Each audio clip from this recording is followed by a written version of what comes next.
Hola Samuel, ¿qué tal? ¿Cómo estamos? Hola, buenas tardes, ¿qué tal?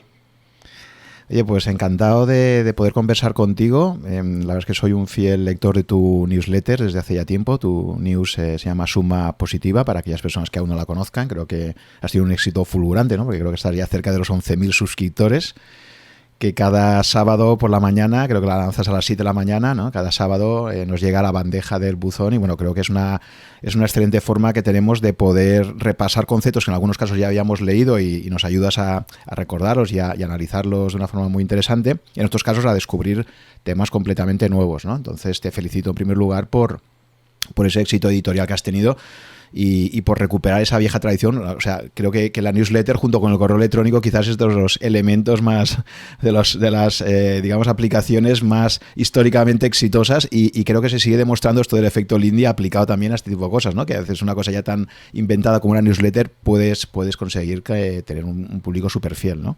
Sí, muchísimas gracias, me alegro mucho que te guste. Sí, efectivamente parece que las newsletters están viviendo ahora mismo una especie de etapa dorada, ¿no? Resurgiendo y con muchísimo éxito. Uh-huh. La verdad es que cada vez estoy más convencido de esto, ¿no? De que algo que ha funcionado durante muchísimo tiempo tiene muchísimos visos de seguir funcionando. A veces se trata simplemente de reinventarlo o de dotarle de la calidad necesaria, ¿no? Entonces, bueno, yo creo que estás demostrando esto, ¿no? Que con una newsletter bien estructurada, bien construida y siempre con temas interesantes se puede tener muchísima pegada, ¿no? No hace falta irse a cosas, a lo último, ¿no? Al clubhouse de turno, por ejemplo, para tener ese éxito, ¿no? A veces hay que partir de cosas muy, muy tradicionales ya y saberlas poner en valor. Totalmente. Pues nada, Samuel, a mí me gustaría que empezaras explicando, como hago siempre en mis podcasts, que me explicaras cómo una persona con una formación de ingeniero de telecomunicaciones acaba en el mundo de las finanzas. Nos resumas un poquito cuál ha sido esa trayectoria profesional tuya y nos comentes en este momento pues en qué estás exactamente trabajando. Fenomenal. Pues mira, mi trayectoria la verdad que ha sido fundamentalmente guiada por la curiosidad, ¿no? Incluso desde el momento en que elegí qué estudiar, no te creas que fue nada súper vocacional ni que tenía súper claro, sino que pues en cada momento he ido dando el siguiente paso, pues un poco dejándome guiar por aquello que creía que era, por un lado, más interesante y a veces también un poquito a lo mejor intentando ir por el camino un poco menos transitado, el camino un poco más difícil, porque sí que he sido siempre muy creyente en eso, ¿no? En la gratificación retrasada, ¿no? Me parece que se dice en español en ese sentido. Entonces, como tú muy bien dices, empecé haciendo ingeniería de teleco.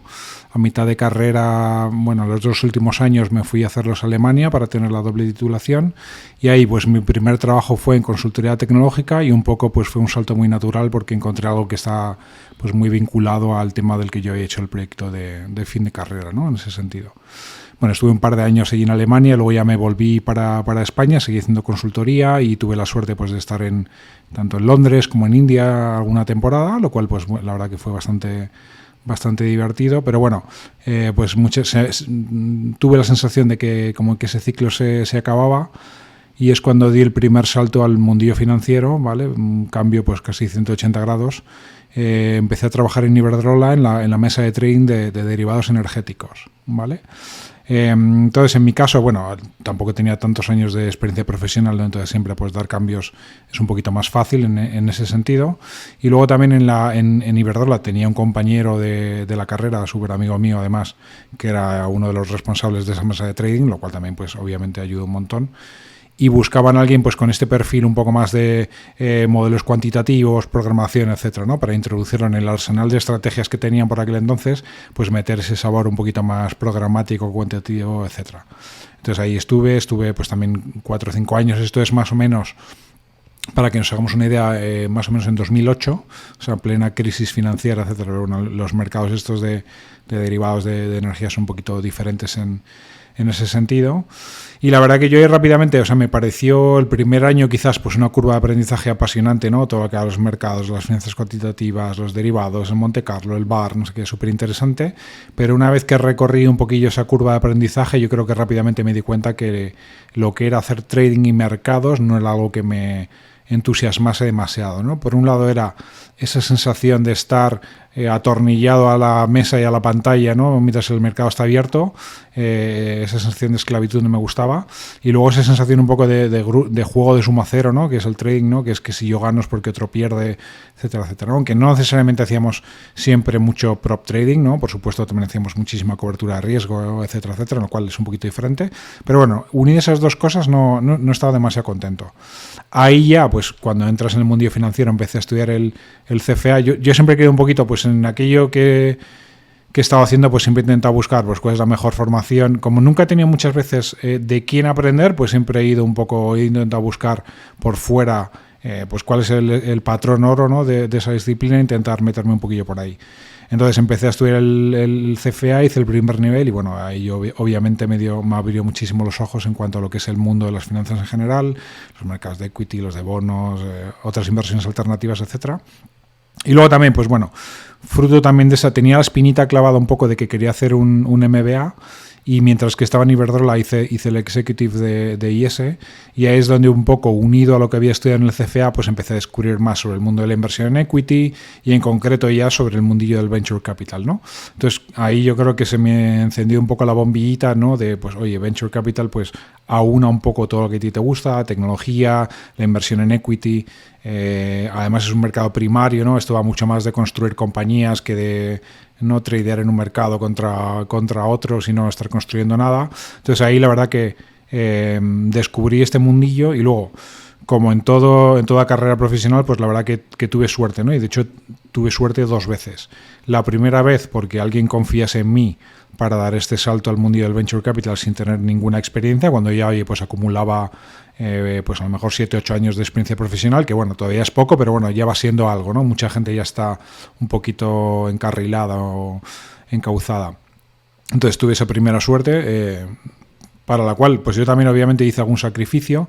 La verdad que tomé bastante riesgo por mi parte en ese sentido, pues pasé de tener pues un buen salario, muchísima estabilidad, etcétera, etcétera. Me fui a una empresa muy pequeñita y metiéndome la verdad que un descuento bastante importante en el salario. Lo que pasa que bueno, me permitió dar este mundillo, este salto a este mundillo tan pequeño como es el del venture capital, y una vez allí, ya que estaba dentro, pues de nuevo tuve otra vez bastante suerte, un movimiento en el sector, un movimiento de fichas del dominó, por así decirlo. Entonces se abrió un hueco donde estoy ahora, ¿no? En JM Ventures, y esto fue, pues si no recuerdo mal, a ver, llevo 7 años, y como en 2014 aproximadamente, septiembre de 2014. ¿Vale? Y desde septiembre de 2014 pues llevo aquí, ¿no? Y he visto, cuando yo me incorporé, pues prácticamente al año siguiente empezamos ya con el fundraising del fondo 2, así que he estado viendo pues lo que es el periodo de desinversión del fondo 1, he invertido entero el fondo 2 y ahora estamos en la inversión de nuestro fondo 3, para la cual también he estado involucrado en el fundraising. Uh-huh. Pues es un cambio brutal, la verdad, el pasar de estar en una mesa de trading. Quería también que me dijeras, o sea, porque claro, tú por tu formación ya evidentemente eres una persona con una gran curiosidad, ¿no? Ya has comentado que ahí es donde un poco tú te definirías, ¿no? Con una persona con muchísima curiosidad. Creo que incluso te había escuchado algún podcast anterior que te habías planteado incluso estudiar medicina, estabas ahí un poco dudando, ¿no? Y al final optaste por lo de Teleco, ¿no? Pero sí, es muy interesante para mí, la verdad es que meterte en un mesa de trading es como algo muy especializado, ¿no? Entonces, ese salto de algo tan especializado y tan técnico a quizás algo que es mucho más creativo, es verdad que todo el mundo del venture capital, pues al final tienes una parte de relaciones humanas, hay una parte más técnica de análisis del plan de negocio, tocas muchas patas, ¿no? Y es mucho más creativo, ¿no? Pero la verdad es que no te hago mucho ahí en la mesa esa de trading ahí intentando optimizar, ¿no?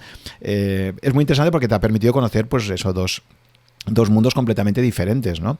Y 2 mundos vinculados a las finanzas, y probablemente son mundos que no son muy conocidos para mis oyentes, ¿no? Porque la verdad es que yo creo que básicamente la gente que nos escucha pues es gente que invierte en fondos de inversión, en empresas cotizadas en mercados regulados, y creo que hayas tocado 2 cosas que son un poco pues más marginales, ¿no? Para ellos, por lo menos, que es eso, el invertir en esas etapas tempranas a las que el inversor normal no accede, y por eso también es muy interesante, ¿no? Quizás ahora me comentarás sobre si tú crees ahí que existen más posibilidades, obviamente, de que el mercado no sea muy eficiente, ¿no? Porque obviamente pues no hay tanta madurez ni tantos analistas detrás de cada una de las empresas que están surgiendo. Entonces yo creo que puede tener muchísimo sentido, ¿no? Invertir a través de un fondo de capital riesgo. Y luego la parte de trading, ¿no? Que también es como muy especializada. En la parte de trading lo que no me ha quedado claro, por cerrar primero esa etapa, es exactamente cuál era tu función ahí. O sea, ¿qué intentabas optimizar para esa empresa? Pues de alguna manera gestionábamos el riesgo tanto de compra de los combustibles como de venta de electricidad, tanto en los mercados a plazo como en los mercados spot. Y luego, pues ya siempre que tienes esta actividad, no eres miembro de los mercados, has firmado contratos con diferentes contrapartes y más, siempre sueles aprovecharlo para hacer además algo de prop trading, ¿no? Que es el trading en el cual simplemente buscas hacer un beneficio extra, no es esa cobertura de riesgos. O sea, en los mercados de derivados normalmente siempre hay gente que tiene posiciones naturales, los productores lo que quieren es cubrir el riesgo del precio a futuro de lo que ellos producen, en este caso la electricidad, y por otro lado hay gente que está en la posición contraria, ¿no? Que lo que quiere es aprovisionarse a plazo, ¿no? En este caso la electricidad lo que hacíamos es comprar a plazo los combustibles, el carbón, el gas, el petróleo, etcétera, etcétera, y vender a plazo la electricidad, ¿no? Con lo cual se cierra ahí un margen de beneficio que vas gestionando con diferentes técnicas, ¿no? Y luego también, pues como te decía, el mercado de trading propietario, pues hay toda una serie de mercados mayoristas europeos de electricidad en los cuales, pues por ejemplo, se comercializa las interconexiones entre países, ¿no? De, oye, compro electricidad en Francia y me la llevo a España o viceversa, ¿no? En todas las fronteras posibles. Y surgen, pues se compran estos derechos de transmisión de energía que tienen forma de opciones, con lo cual en el fondo siempre se trata son derivados en todos sus sabores, ¿no? Fundamentalmente pues lo que son futuros o forwards, y también había mucho tema de opciones. Uh-huh. Sí. Vale, y luego ya de ahí saltas al otro, que ya digo, es un mundo completamente distinto que yo personalmente conozco mucho más. Quería preguntar también en tu trayectoria como inversor particular, ¿en qué momento ya empiezas a tener esos ahorritos ya acumulados que te hace plantearte decir, oye, pues si lo tengo en la cuenta del banco esto no me va a dar nada? Y ¿te planteas esto de una forma bastante temprana o quizás has entrado ya en los últimos años? Pues yo creo, o hasta donde yo recuerdo, pues creo que cuando me lo empecé a plantear así un poquito más en serio es cuando empecé a estudiar el CFA, ¿no? Que pues obviamente yo soy muy pro el mundo de la inversión pasiva, los fondos índice, ETFs, etcétera, etcétera, ¿no? Y es cuando pues empiezas a entender cosas de este estilo, ¿no? De la eficiencia de los mercados, ese tipo de cosas. Creo que ahí, hasta donde yo recuerdo, es cuando empecé a invertir más activamente, porque es que antes tampoco tenía en cuenta que tampoco tenía un conocimiento muy avanzado, ¿no? de finanzas. Conoces un poquito más, ¿no? los entresijos también del mercado financiero, ¿no? Los incentivos que tiene cada cual, ¿no? Los banqueros de inversión, los asesores financieros, etc. ¿no? Yo creo que eso fue un poquillo con el mundillo del CFA, cuando se me encendió la lucecita aquella. ¿Que esto fue? ¿Has comentado cuántos años hace de esto? Ahora? Pues eso fue cuando estaba en Iberdrola, es decir, 2008, 2009, una cosa así. Pues ya has vivido. Entonces, claro, tú empezaste a invertir en el momento del estallido de la crisis. ¿Recuerdas un poco si te afectó a nivel personal en tus inversiones la crisis del 2008 o prácticamente ahí no estabas aún invertido? No, ahí yo creo que prácticamente no había empezado. Uh-huh. O sea, sí que me acuerdo que me dio muchísimo vértigo en ese momento cambiarme de trabajo, además a algo relacionado con los mercados financieros. No sé, me pareció una... Pero vamos... Luego, a medida que me di cuenta que no tenía tanto que ver, aunque sí que obviamente hubo repercusiones, ¿no? Y hubo turbulencias en los mercados. Pero yo creo que empecé a invertir yo por mi cuenta un poquito más tarde. Uh-huh.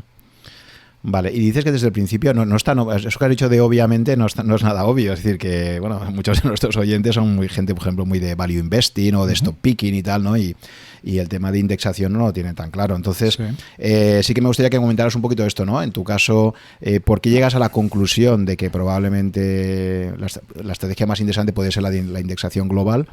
Y sobre todo en una época, porque claro, si estamos hablando de 2009-2010, la verdad es que en España tampoco había tantos instrumentos para un inversor particular el que pudiera acceder a esto, ¿no? Entonces, me gustaría que comentaras un poquito esto, ¿no? ¿Cómo llegas a esa conclusión y cómo empiezas a invertir, a través de qué instrumentos empiezas a implementar este tipo de estrategia? Sí, a ver, por supuesto, soy consciente, ¿no?, que hay gestores que con un track record de muchos años han demostrado que son capaces de batir al mercado, ¿no? De hecho, obviamente, yo creo que como casi cualquiera que se dedica a la inversión, pues en algún momento ha leído o ha bebido de Buffett y Munger, ¿no? Entonces ahí obviamente también tienes un sesgo o mucho cariño hacia todo el tema del value, ¿no?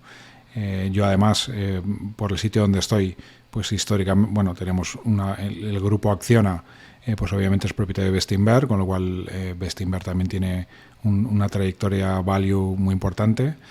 Y sí que inicialmente, o sea, sí que tuve cierto interés por esa tendencia o ese estilo de inversión al principio, ¿no? Pero lo dicho, siempre pesó más en mi cabeza ese conocimiento, ¿no?, de la imposibilidad prácticamente de batir al mercado consistentemente en un periodo de tiempo, en un plazo bastante largo, ¿no?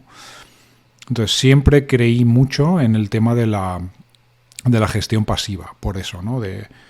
Al final es bastante complicado. Luego, por otro lado, el tema de los gastos también, ¿no? Las comisiones de gestión, pues es algo que también, ¿no?, se compone con el tiempo y es muy importante, ¿no? Entonces, muchas veces, pues el alfa que un gestor pueda generar, pues no se ve compensado, ¿no?, por el extra de fees que tienes que pagar. Pero vamos, básicamente yo lo que intento es...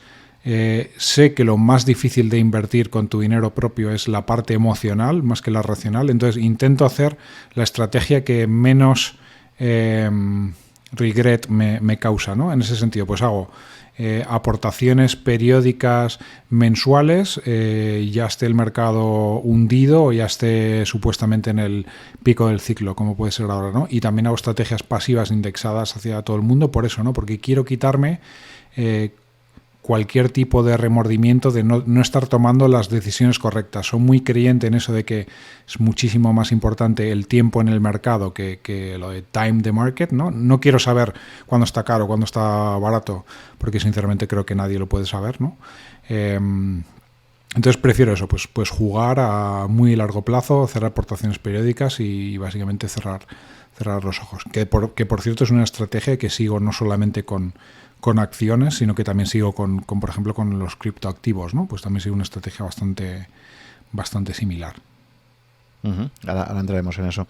Entonces, entiendo que básicamente tú has fijado una fecha mensual de transferencia y te da igual que el mercado el día anterior tiene una caída de un 10%, o sea, no intentar hacer market timing, sino protegerte a ti mismo de tus propias emociones, ¿no? Intentas evitar esa parte de noticias y automatizar.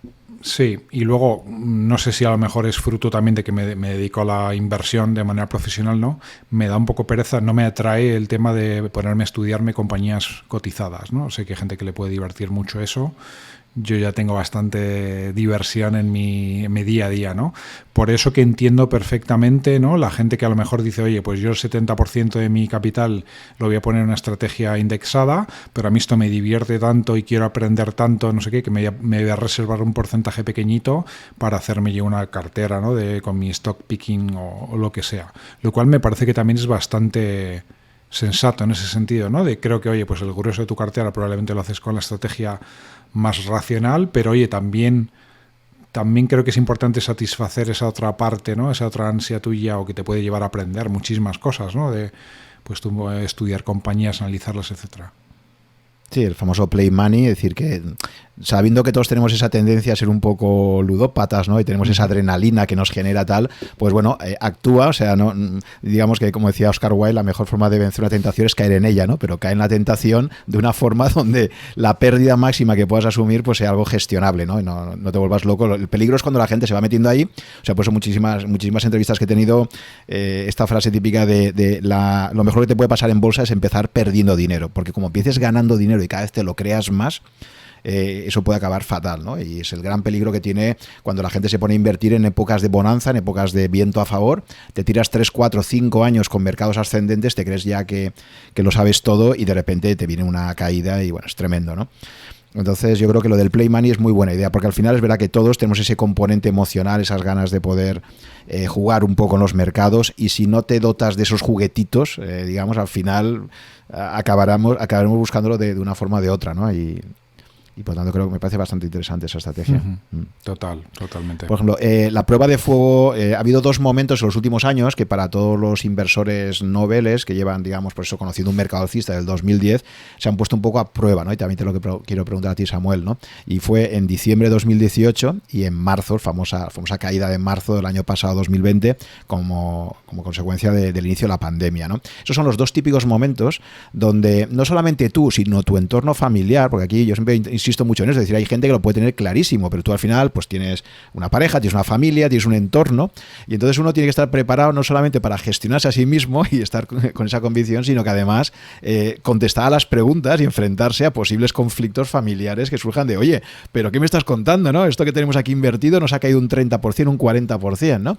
Entonces, ¿cómo has gestionado? Claro, tengo una ventaja importante ahí, es que no lo he contado bien esto, pero yo el grueso de mi patrimonio, yo esto que tengo en equities públicos es una cosa minoritaria. Yo la mayor parte de mi patrimonio lo tengo, uno en mi casa, por así decirlo, ¿no? He invertido, si quieres, aunque yo no lo veo como una inversión financiera en inmobiliario, y dos, en mis propios fondos, ¿no? Yo como gestor de mi fondo, pues no solo es que me obliguen, sino que lo hago encantado, que participo en todos ellos de una manera considerable.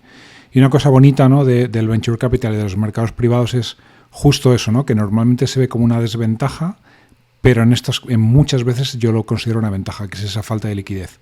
Como yo no puedo liquidar mi posición por mucho pánico que me entre mañana, pues estoy bastante protegido de mi peor enemigo, que sería yo mismo, ¿no? En muchísimas ocasiones como esas. Entonces, en estos casos, pues sí, a mí como gestor, obviamente cuando se dio todo el tema de la pandemia, pues nos tocó rápidamente, lo primero, trabajar con todas las participadas para ver cómo les iba a afectar a ellas, y luego también trabajamos con nuestros inversores para mandarles un mensaje de tranquilidad.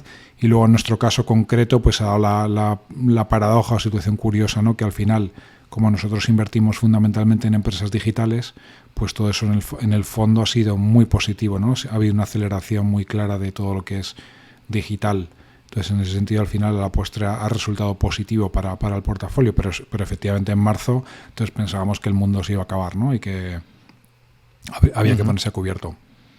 Esto me recuerda también a algún comentario en Twitter que he leído a una persona que es su hijo, que decía que las comisiones tan altas que tienen algunos exchanges de criptomonedas, por ejemplo, había hecho que no hiciera operaciones de venta, y decía que, bueno, gracias a eso, pues ahora tenía una posición más alta. Es verdad que a veces una forma de protegerte de ti mismo es eso, que te pongan comisiones altas, o como en tu caso, ¿no? Pues que tengas una iliquidez intrínseca, y que eso efectivamente pues te evita darle al botón de vender, ¿no? Quizás con la facilidad que lo harías en otras circunstancias. Totalmente. Sí. Es lo mismo, también ocurre con el inmobiliario, ¿no? Si la gente viera cómo el precio de su casa fluctúa día a día en una pantalla, también se pondrían muy nerviosos, pero como nadie lo mira, ¿no? Solo cuando quieres comprar o vender, pues es una inversión que mantienes muchos años. Sí, eso es total. Recuerdo el episodio con Marcos Pérez que grabé al principio, el episodio 3, que comentábamos eso. Decíamos, imagínate que llegues a tu casa todos los días y tengas ahí arriba, como lo de la bolsa, te ponga el valor de mercado, la tasación en tiempo real que tiene tu vivienda, ¿no? Cada día, o sea, el estrés y la ansiedad que nos generaría, ¿no? O sea, brutal. Muy bien. Pues entonces, bueno, por completar un poco esta parte tuya más personal, actualmente ya sabes que obviamente, más allá de la estrategia de indexación o de value u otras que utilices, probablemente lo que más impacta a largo plazo en una cartera es la estrategia de asignación de activos que se establezca, ¿no? Entonces sí que me gustaría que me comentaras un poco por clases de activos, un poco pues cómo has decidido estructurar, qué parte destinas a renta variable, qué parte destinas a renta fija, si también de alguna forma estás invertido en oro, Bitcoin o criptomonedas, en fin, un poco las diferentes clases de posibles activos, un poco cómo has elegido, ¿no? esa asignación. Sí. Al final ya verás que la he elegido más bien por descarte casi, ¿no? Que por... como te comentaba, yo creo que la inversión en términos patrimoniales ahora mismo más importante que tengo es probablemente mi casa, ¿no? La cual pues obviamente está, bueno, pues tremendamente apalancada, ¿no? Esa inversión. Pero bueno, aún así creo que mi casa probablemente es la inversión más importante que tengo, la cual sí que me gustaría comentar, ¿no? Como mucha gente pues piensa que ahí puede haber inflación en el horizonte, ¿no? Por las inyecciones masivas de liquidez que está habiendo en los mercados por parte de los mercados centrales, pues creo que hoy en día, ¿no? Es un momento muy bueno para hipotecarse a largo plazo tipo fijo, ¿no? Porque es una protección contra la inflación bastante importante. Eso por un lado. Luego, la siguiente inversión, sin duda alguna, como te comentaba, son los fondos nuestros de Venture Capital. Y entonces un poquito pues el excedente que tengo de pues tanto de pagar mi casa como de invertir en mis fondos es lo que dedico pues tanto a fondos pasivos de equity como al tema de criptomonedas. Los cuales pues en ambos casos yo creo que representan un porcentaje pequeñito de la cartera. Y dentro de criptomonedas, si hablas en plural, entiendo que no es un maximalista de Bitcoin. ¿Crees que puede haber otras criptos que también en el futuro, o sea, haces una apuesta, digamos, por varias o estás exclusivamente concentrado en Bitcoin? Tengo más o menos, yo diría que hago un 70-30 entre Bitcoin y Ethereum. Bitcoin un poco yo lo considero ese nuevo oro digital. Ethereum pues es un poco se revalorizará a medida que todo esto que se viene a llamar ahora finanzas descentralizadas, DeFi, por ejemplo, ¿no? O toda la nueva corriente de los NFTs, todo esto va a funcionar previsiblemente sobre Ethereum o una buena parte de ello. Entonces esa otra moneda, que es la que, como bien sabes, la que hace funcionar ese blockchain, pues también creo que se puede revalorizar en caso de que esas nuevas formas de hacer finanzas pues triunfen.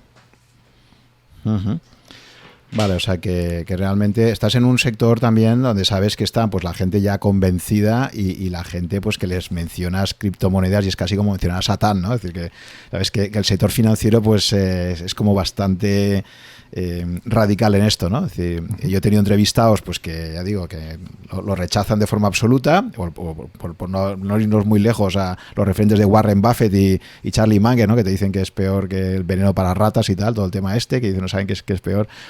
Si el tema de las criptos o no sé qué otra cosa recuerdo que comentaba Charlie Munger, y en cambio hay otra gente ya absolutamente convencida, ¿no?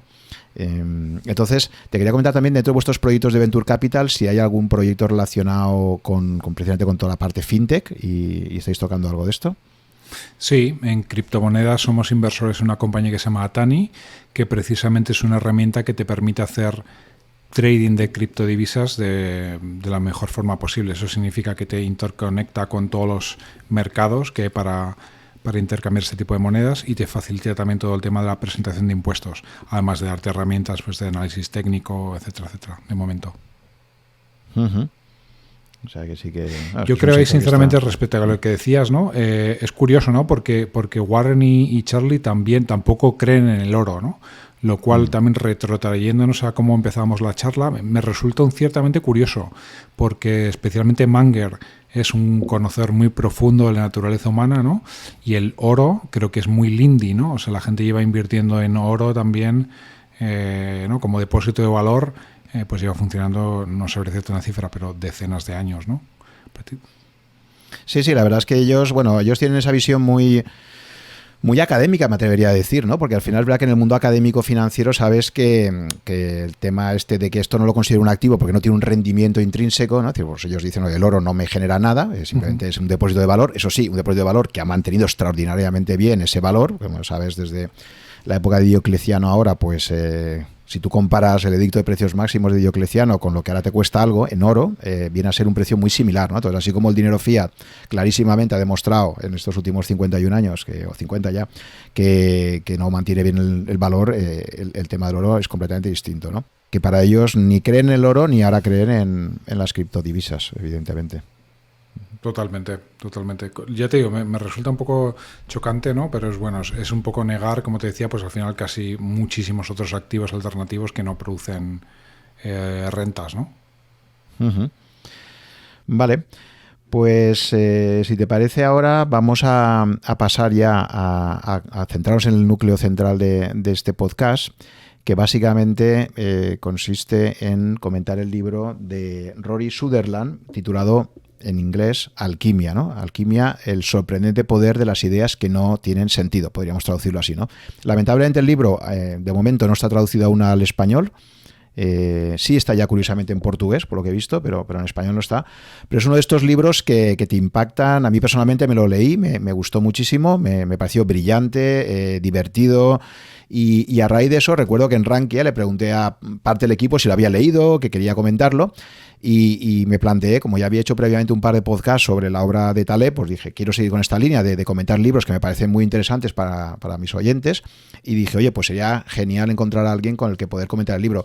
Y dio la casualidad de que Samuel, pues precisamente había lanzado 2 recientes newsletters, había había escrito precisamente sobre las ideas que están recogidas en este libro de Rory Sutherland. Así que dije, ostras, pues esta es la ocasión, ¿no? Se ha juntado todo y me ha parecido fantástico, ¿no? Entonces, te digo, para mí, no sé tú, Samuel, qué opinas, pero yo de entrada me parece un libro extraordinariamente divertido de leer, o sea, entretenido. Es un libro de estos que los coges y que lo coges y te engancha, y es lo primero que tiene que cumplir algo, ¿no? Que sea algo entretenido, ¿no? Que sea divertido. Totalmente. Yo creo que el libro, Rory clava dos cosas.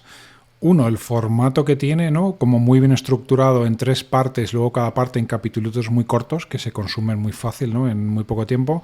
Y luego el tono que tiene, pues muy humorístico, ¿no? Muy divertido, que también hace que sea súper ameno de leer. Sí, además Rory yo creo que refleja, por cierto, Rory Sutherland es amigo personal de Nassim Taleb y de hecho tiene, en la propia portada viene una mención de Taleb diciendo que el libro es divertido, es tremendamente divertido y me lo imagino Rory, la típica persona que coincides en un aeropuerto, que empiezas a hablar con él y se pasa todo el viaje, si vas de compañero de asiento, contándote anécdotas de su vida profesional, porque ahora comentaros un poco, es una persona que viene del mundo de la publicidad, ¿no? Entonces, el típico tío que te encuentras ahí en un avión, que va al lado tuyo y muy campechano y muy entretenido, y empieza a contar anécdotas tras anécdotas de todos sus aprendizajes que ha tenido a lo largo de su dilatada trayectoria profesional y te lo pasas pipa, ¿no? Porque te está contando ahí y estás aprendiendo a través de ejemplos y de anécdotas, ¿no? Y todo el libro está trufado de esto, ¿no? Está trufado de ejemplos continuos donde a través de divertidas historias te transmite ideas que en algunos casos ya son bastante conocidas o están en sesudos tratados, ¿no? De behavioral finance o de behavioral economics y tal, pero aquí te lo hace muy accesible, ¿no? Te lo hace muy, muy entretenido. Totalmente, ¿no? Él como publicista, él cuenta muchas veces durante el libro cómo a él le cuesta muchas veces convencer a los clientes de que le dejen hacer cosas un poco locas, ¿no? Alejadas, por así decirlo, de lo que sería la lógica convencional. Y él obviamente lo que viene a decir es que esas cosas muchas veces en la práctica son las que funcionan, ¿no? Porque nadie es capaz de predecir muy bien cómo nos comportamos los humanos, ¿no? La verdad es que el libro sobre todo es una crítica enorme a la economía convencional y a los que somos economistas con esta concepción del homo economicus, ¿no? Un homo económicos absolutamente racional, y entonces efectivamente, y también una crítica enorme a los estudios de mercado como forma de poder predecir qué es lo que va a funcionar o lo que no va a funcionar, ¿no? Había ya por ahí un episodio muy conocido, muy famoso en la historia de la publicidad, que era cuando Coca-Cola en su día se planteó hacer la nueva Coca-Cola y hizo un estudio de mercado para ver cuál era la que gustaba más. Y efectivamente en el estudio de mercado que se hizo, a ciegas, los consumidores decían que la Coca-Cola nueva les gustaba más que la antigua. En cambio, cuando salió al mercado es uno de los famosos ejemplos más famosos de desastre de introducción de un nuevo producto, ¿no? O sea, donde se vio que el nuevo producto, a pesar de que en esos estudios previos parecía que funcionaba muy bien, pues en la realidad funcionó muy mal, ¿no? Y la tuvieron que acabar retirando. Era un ejemplo, en este libro no lo menciona, pero digo porque conecta un poco con esto que ya conocíamos, ¿no? Y aquí el libro lo que sí que empieza comentando como anécdota es el caso de Red Bull, ¿no? Que si quieres comentarlo un poquito, porque también es otro ejemplo un poco en esta misma línea, ¿no? De la gran diferencia que puede haber entre un estudio de mercado y luego la realidad del mercado, ¿no? Claro, es súper divertido. De hecho, creo que el libro arranca, o prácticamente en los primeros capítulos sale este ejemplo.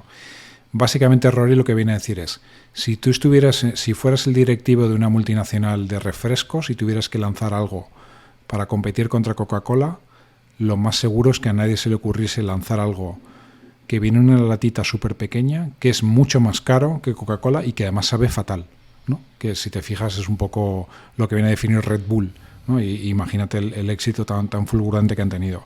Entonces el Red Bull es un poco lo utiliza como prueba de que muchas veces estas ideas no convencionales son las que triunfan. Y de hecho luego durante el libro trata de ilustrar un poco mejor cuáles son los mecanismos probablemente psicológicos por los cuales algo como Red Bull puede llegar a funcionar, ¿no? De modo que pues no te quedes simplemente con el tema de todo es impredecible, nada se puede predecir, sino su mensaje es anímate a probar cosas que no sean convencionales, además te voy a dar ciertas patrones o ciertas recetas de cosas que podrían funcionar, pero bueno, luego ya tu trabajo es convencer a la gente sobre todo de que te dejen ponerlas en la práctica para comprobar si funcionan, que es donde lo que normalmente nunca, a veces no pasa, ¿no? Muchas ideas no convencionales se mueren por el camino porque cuando tienes que contar esto a un comité, pues esto se suele cortarse de raíz, ¿no? Porque hay un tema de incentivos, ¿no? Muy desalineados, en el sentido de que si tú propones algo de esto y funciona, no te van a atribuir el crédito. Sin embargo, si algo de esto lo pruebas y no funciona, las probabilidades de que te echen o que te culpen son elevadas, ¿no? Entonces es ese tema, ¿no? Que esto, fíjate, si me permites la digresión, esto es algo que ocurre muchísimo en mi mundo, ¿no? ¿Por qué las empresas, los corporate VCs, no son capaces o no suelen históricamente haber invertido también como los venture capital puramente financieros? Porque su estructura de toma de decisiones se parece más a la del comité que acabamos de hablar que a la nuestra. O sea, en nuestro caso, nuestra estructura de toma de decisiones y de incentivos económicos está muy bien diseñada para hacer lo que hacemos, invertir en cosas que muchas veces la gente se podría reír de nosotros, ¿no?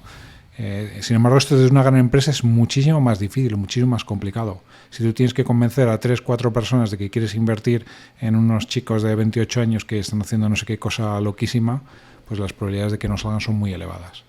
Y eso me trae muchísimo, ¿no? También al mundo Munger y tal, ¿no? Que siempre habla de la importancia de los incentivos, ¿no? A largo plazo, al final, un sistema se comporta de acuerdo a los incentivos que tenga, ¿no? Y este caso es un ejemplo muy claro. Efectivamente, y todo el tema de los comités es interesantísimo. Justo en el último episodio con Luis Viceira estuvimos hablando y también lo hablé previamente con Marc Garriga-Sait, de ellos que han estado en muchísimos comités asesores, de cómo efectivamente en el mundo de la inversión hay siempre un sesgo hacia la seguridad, ¿no? Es la famosa frase esta de que también sabes que en el mundo de la consultoría, pues si tú estás en una gran empresa, si contratas, siempre se decían, a nadie le han despedido por contratar a IBM, pero sí que probablemente te puedan despedir si contratas a una pequeña pyme que te ha ofrecido un producto y el producto no funciona a las primeras de cambio, pues no se le va a perdonar, ¿no? Entonces, obviamente, pues todos los compradores, y es uno de los grandes problemas del mundo corporate, ¿no? Que efectivamente estás más preocupado por no asumir excesivos riesgos que por tomar la mejor decisión para tu empresa, ¿no?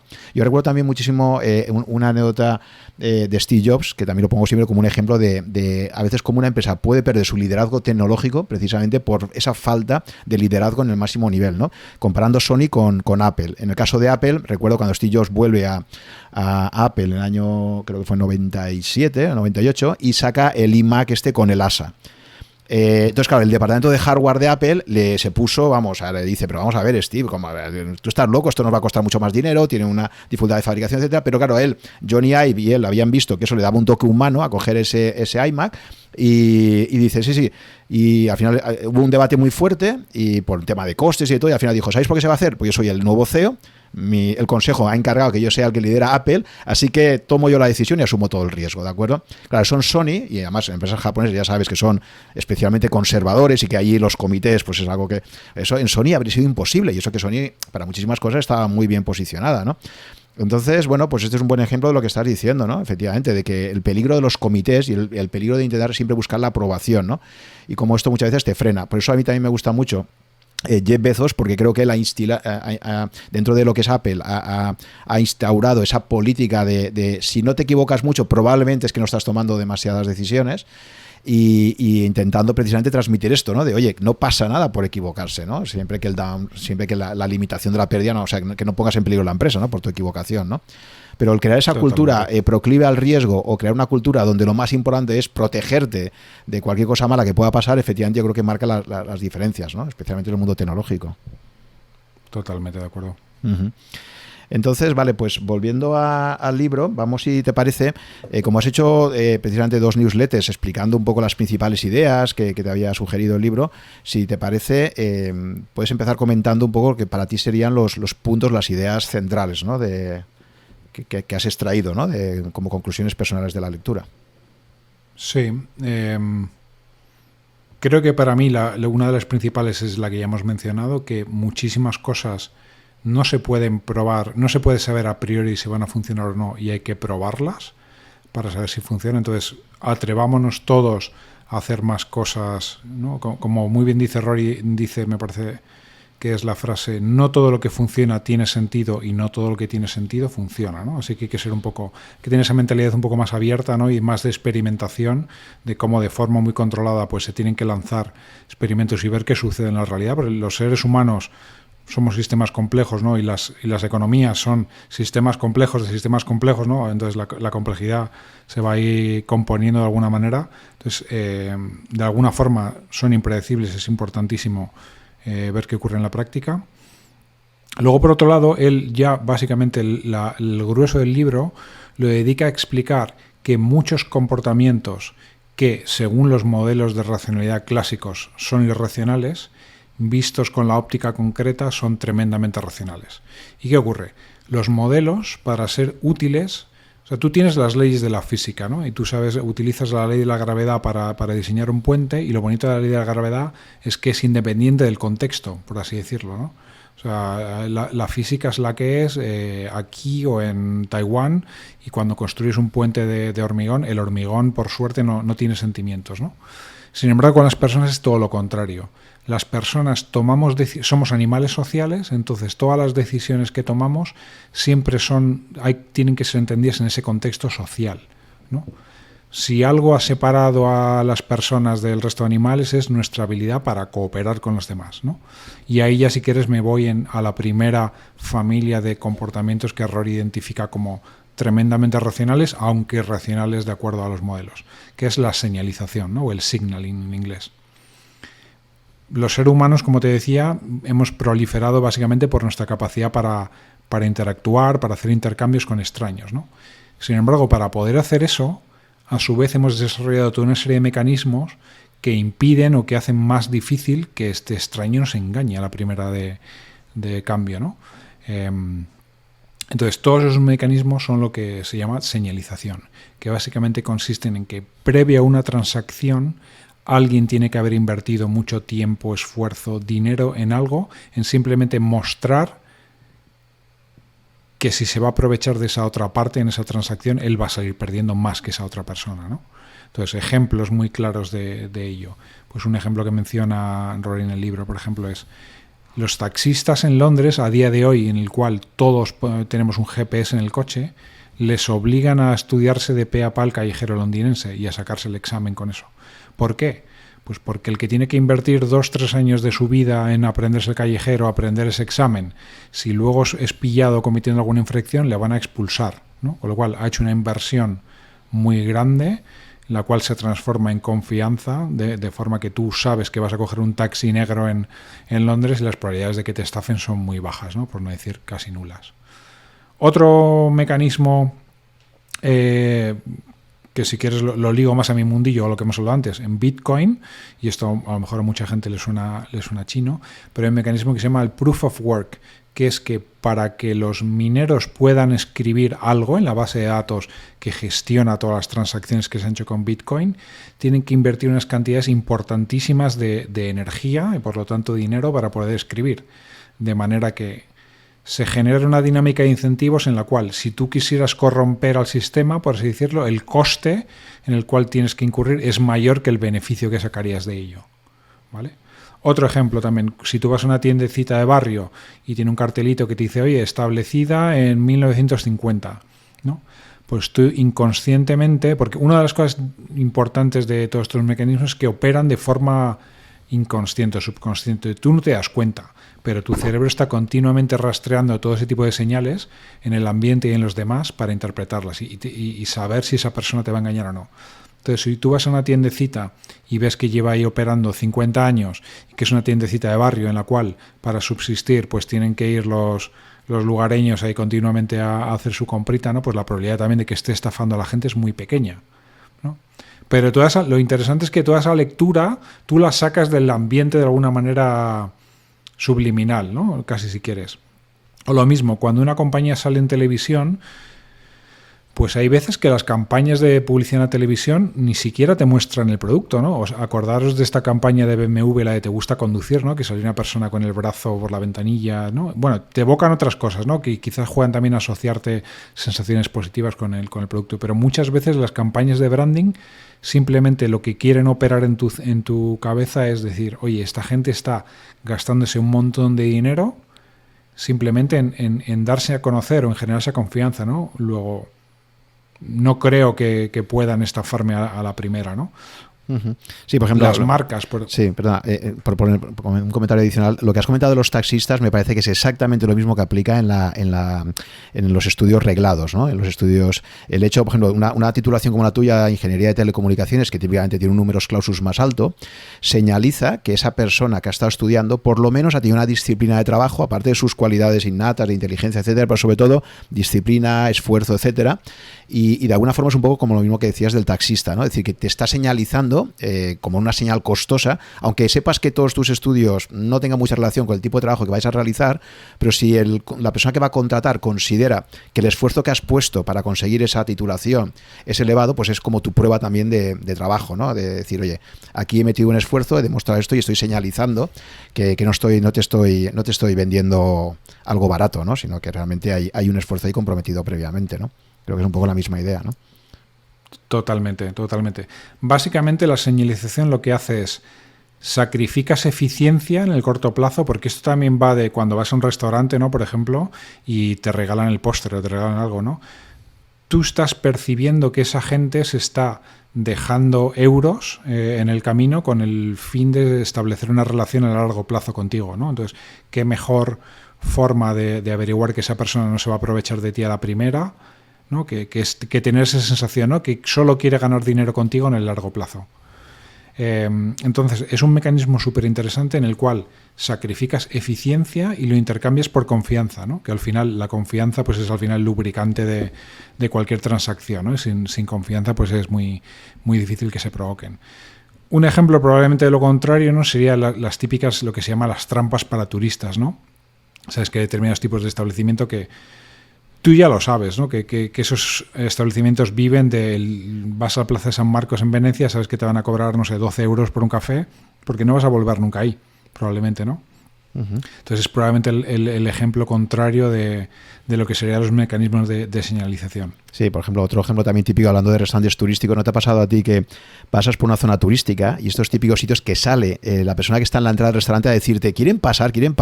Claro, el hecho de que vayan a buscarte, que te lo estén poniendo tan fácil, casi que te agobien, genera la reacción contraria, decir, oye, vamos a ver, si este está insistiendo tanto en que entre, probablemente es porque no tiene suficientes clientes. En cambio, el caso opuesto es cuando hay restaurantes de élites, esto pasa mucho en Japón también, que están como escondidos, ¿no? Y entonces te entra ya esas, oye, ¿cómo puedo ir a este sitio, ¿no? Entonces, o también comenta, el propio Rory lo ha comentado también, esto que está en contraintuitivo, pero que, por ejemplo, ha hecho Foro Coches, ¿no? Y es cerrar las entradas, ¿no?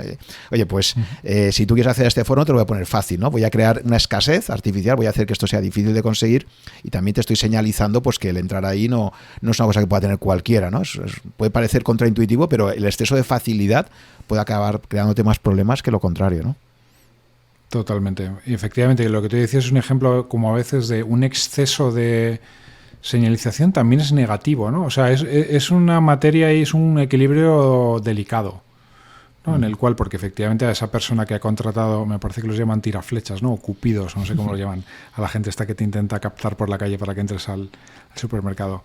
Pues efectivamente esa persona, bueno, sí, quizás ahí no tienes tan claro que está invirtiendo en una relación a largo plazo contigo, sino que más bien lo que estás deduciendo es que lo que quieren es, ¿no?, que hagas esa única transacción, probablemente. Por eso quizás no funcione.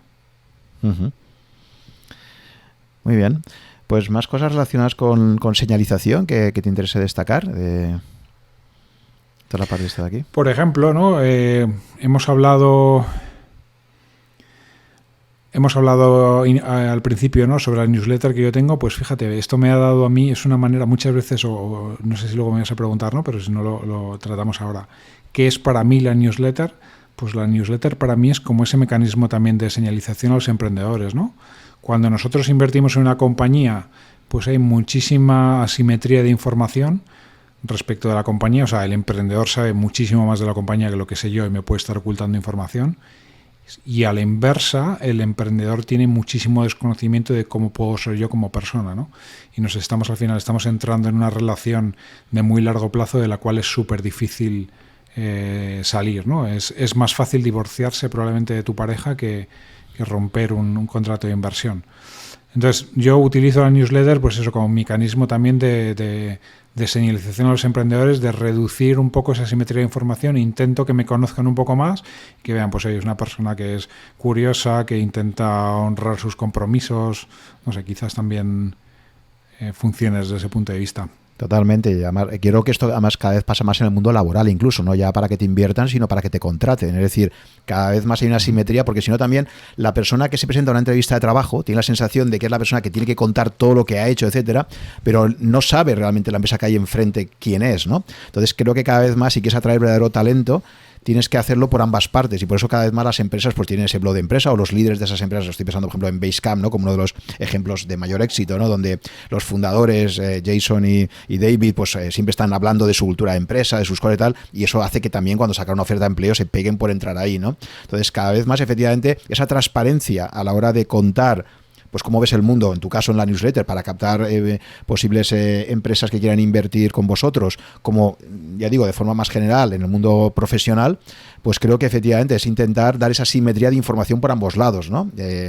Y al final es curioso cómo esto efectivamente, aparte es una relación también de largo plazo, ¿no? Si tú pretender hacer las cosas de forma muy rápida o dar pelotazos, entre comillas, en términos, incluso eso también se habla de la monetización, ¿no? De formatos como el podcast o la propia newsletter, ¿no? Si tú sales el día 1 con tu pieza de contenido e intentas monetizarla ya desde el principio, estás dando una señalización de que estás buscando la pasta o algo que no sea realmente hacer algo que genuinamente a ti te interesa, ¿no? Yo creo que algo que tenemos en común los dos, y creo que es lo que al final te acaba dando el éxito a largo plazo, es empieza haciendo algo que tú disfrutes haciéndolo, ¿no? Que tú disfrutes, a ti te sirve para estructurar, entiendo, tus ideas, ¿no? Yo creo que muchas veces lo mejor que puedes hacer es escribir. Cuando tú te has leído un libro, el obligarte a tener que escribir o a dar una clase sobre eso es lo que más te ayuda a estructurar tus ideas, ¿no? O en mi caso un podcast, claro, en mi caso un podcast lo mismo, es decir, yo conversar con una persona interesante de la que aprendo muchas cosas, es que me parece un formato de aprendizaje brutal, ¿no? Entonces yo siempre he dicho, quiero hacer el producto que a mí me encantaría consumir como oyente, ¿no? 100%, aplico exactamente la misma filosofía. Siempre me preguntan un poco eso, ¿no? A la hora de seleccionar temas o lo que sea, yo nunca pienso, o a lo mejor lo pienso, pero sin darle muchísimo peso, ¿no? ¿A qué es lo que creo que la gente quiere escuchar o leer, en mi caso? Yo siempre escribo para mí, por así decirlo, ¿no? Y luego quiero creer que a otra gente pues también le interesa, ¿no? Pero al final yo escribo sobre lo que a mí me interesa en ese momento. No lo hago por agradar, sino que intento agradarme a mí mismo, y creo que esa es probablemente la mejor forma de agradar a otros. Exactamente, yo creo que es exactamente eso el principal motivo de éxito en cualquier tipo de contenido editorial. Ya encontrarás a la gente que se afina a ti, ¿de acuerdo? Pero si sales, y esto se aplica a todo, yo que también conozco muy bien el mundo del vino, pasa exactamente lo mismo. Las bodegas que se plantean por hacer un vino diseñado para la moda que hay en ese momento, que si ahora llegan los afrutados, que no sé qué, están constantemente cambiando de producto, no tienen una clientela fiel, y en cambio ha habido otras bodegas que han dicho, oye, aquí el estilo de la casa es este, llevamos haciéndolo mucho tiempo, y si el mercado va por otros derroteros ya volverá, pero nuestro estilo es este y este es el tipo de vino que hacemos, ¿no? Entonces yo creo que eso a largo plazo acaba siendo mucho mejor, efectivamente. Total. Muy bien, pues volviendo al libro de Rory, si quieres pasamos al siguiente bloque de ideas. Sí. Sí, a mí, sinceramente, el tema de la señalización probablemente creo que es más conocido, pero lo que a mí me voló la cabeza auténticamente del libro es la parte de los placebos, que él llama, ¿vale? Él no lo llama así, creo que él lo llama señalización. Uno lo llama señalización hacia terceros y la otra parte le llama señalización hacia ti mismo. Lo que pasa es que luego cuando ahondas un poco más te das cuenta que está hablando de placebos, ¿no? Entonces un poco la tesis aquí es, y esto es súper importante también, es otra de las grandes ideas del libro, en el fondo nosotros somos seres emocionales, ¿no? Y tomamos, por mucho que nos duela, la mayor parte de las decisiones que, bueno, por mucho que nos duela, no, es muchísimo más eficiente y probablemente muchísimo mejor. Casi todas las decisiones que tomamos a lo largo del día las tomamos de manera inconsciente o de manera emocional. Y luego muchas veces les aplicamos una capita de racionalidad por encima, ¿no? En las cuales lo que estamos es justificando lo que ya hemos hecho, lo que ya hemos pensado, ¿no? Entonces, ya que la mayor parte de las decisiones las tomamos desde ese plano emocional, nuestro plano emocional a su vez también está buscando un montón de señales en el ambiente para ponerse en un modo u otro, ¿no? Otro tema bastante importante es que la evolución nos ha diseñado de manera que nosotros conscientemente no podemos alterar esa parte emocional, ¿no? Tenemos, por así decirlo, en el hardware codificadas un montón de decisiones automáticas, pues por supuesto todas relacionadas con el funcionamiento del cuerpo, ¿no? Pues yo tengo el corazón ahora mismo latiendo, estoy haciendo la digestión y no soy consciente de nada de ello, ¿no? Y probablemente no sería buena idea que yo pudiera ahora mismo pensar en voy a parar el corazón y que lo consiguiese, ¿no? De la misma forma, pues muchos de los mecanismos que toman decisiones tampoco los puedes influenciar desde el plano racional.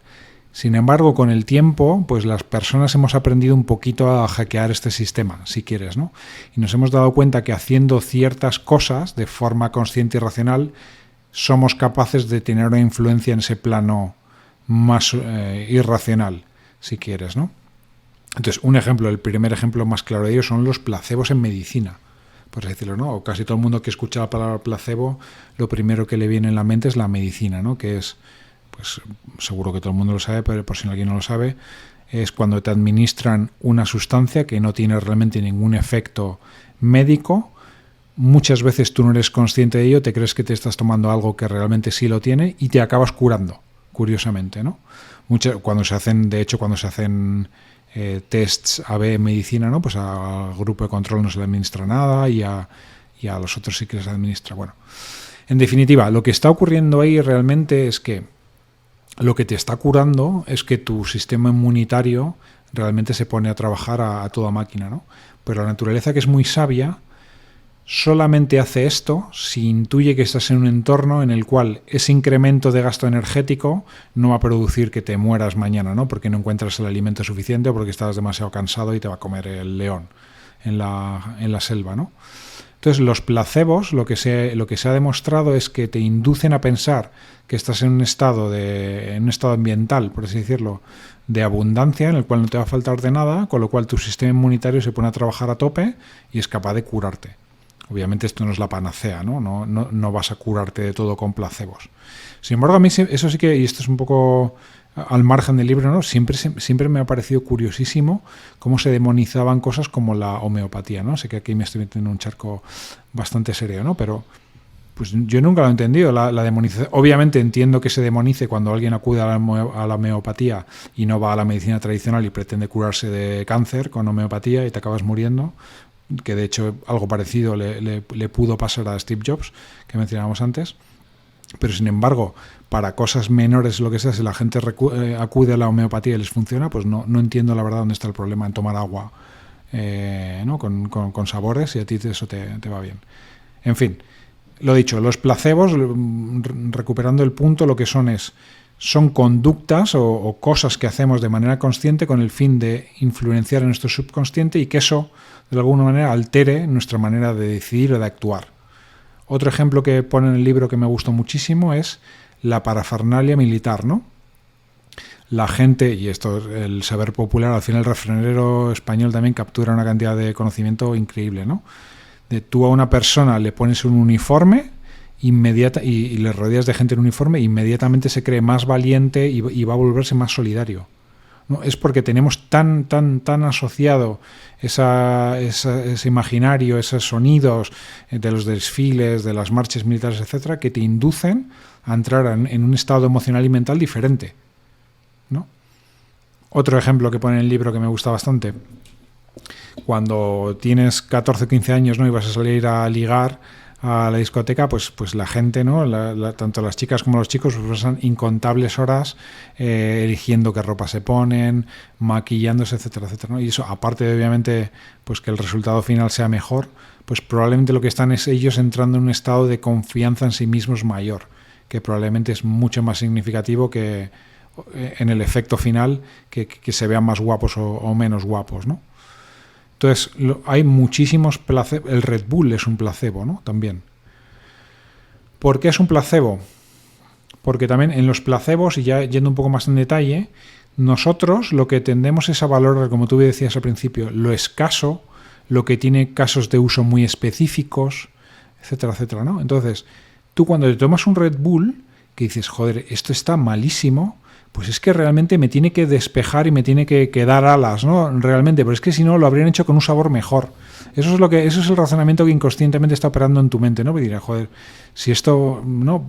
Para que me despeje tanto y me despierte tanto, si se pudiera hacer con un sabor más bueno, lo harían. Si no se puede, es porque realmente esto es lo que hace realmente que me dé alas, ¿no? O lo mismo, o porque es muy caro.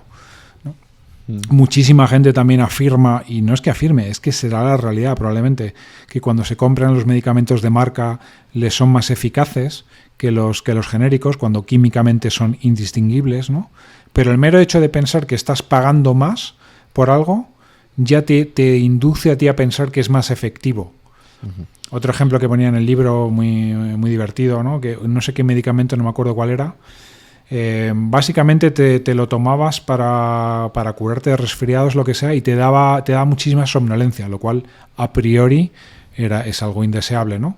Pues bueno, gracias a los magos del marketing, ¿no? Lo prescribían como algo que se debía tomar solo para no sé qué tipo de catarros y solo por la noche, con lo cual ya transformabas ese efecto secundario negativo en algo positivo, ¿no? Que es que no solamente me alivia los síntomas del resfriado, sino que me ayuda a dormir cuando me encuentro mal, que es algo complicado, ¿no? Ahora que mencionas, pero que hago un inciso, ahora que mencionas lo de las medicinas, no sé si te lo has planteado, que estos días está de plena actualidad, pero el daño a su fondo de comercio que le va a hacer AstraZeneca, toda la movida con la vacuna, se las piensa, pero como laboratorio global, porque es que encima ahora se está empezando a asociar mentalmente AstraZeneca, poca fiabilidad, problemas, o sea, el daño que le puede hacer reputacional es tremendo, ¿no? No sé, ¿cómo lo ves tú? Pero brutal, ¿no? AstraZeneca, que no sé, el 95% o más de la población hasta hace 2 días no sabría quién era, ¿no? Yo incluido probablemente, ¿no? Y ahora todos lo conocemos como una marca que le hemos asociado a cosas brutales, ¿no? Lo cual también de nuevo nos lleva ahí, haciendo un inciso muy rápido, ¿no?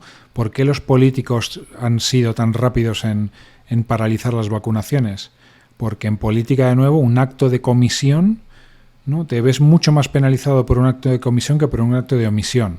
O sea, si aquí tú no haces nada y la gente sigue muriendo por el coronavirus, eso te va a penalizar menos que si sigues vacunando a la gente y se mueren anecdóticamente unos poquitos casos, ¿no? Sí, eso nos conectaría con un tema interesantísimo también y muy tratado en la obra Talebiana, que es el sesgo hacia la acción que tienen los médicos o los políticos, etcétera, efectivamente, ¿no? Porque, y eso es terrible muchas veces, ¿no? Y es lo que provoca que muchas veces las acciones traen consecuencias peores, pero claro, tú vas a un médico y esperas que actúe, ¿no? Y por eso a veces lo del placebo, ¿no? Oye, a esta persona le tengo que dar algo porque si no, no me va a dejar tranquilo, pero realmente muchas veces la mejor decisión es no hacer nada, pero parece que no hacer nada no sea una decisión, ¿no? Y eso genera un sesgo hacia la acción que acaba teniendo consecuencias nefastas en muchas ocasiones, ¿no? Entonces, retornando al tema de los placebos, por redondearlo un poco, ¿no? Es muchas veces hacemos un montón de cosas, ¿no? Que desde fuera podrían parecer también absurdas, pero que en el fondo lo que están sirviendo a esa persona que compra ese producto o lo que sea es inducirle a entrar en un estado emocional, ¿no? Que le permite actuar o decidir de manera diferente, lo cual tiene todo el sentido del mundo, ¿no?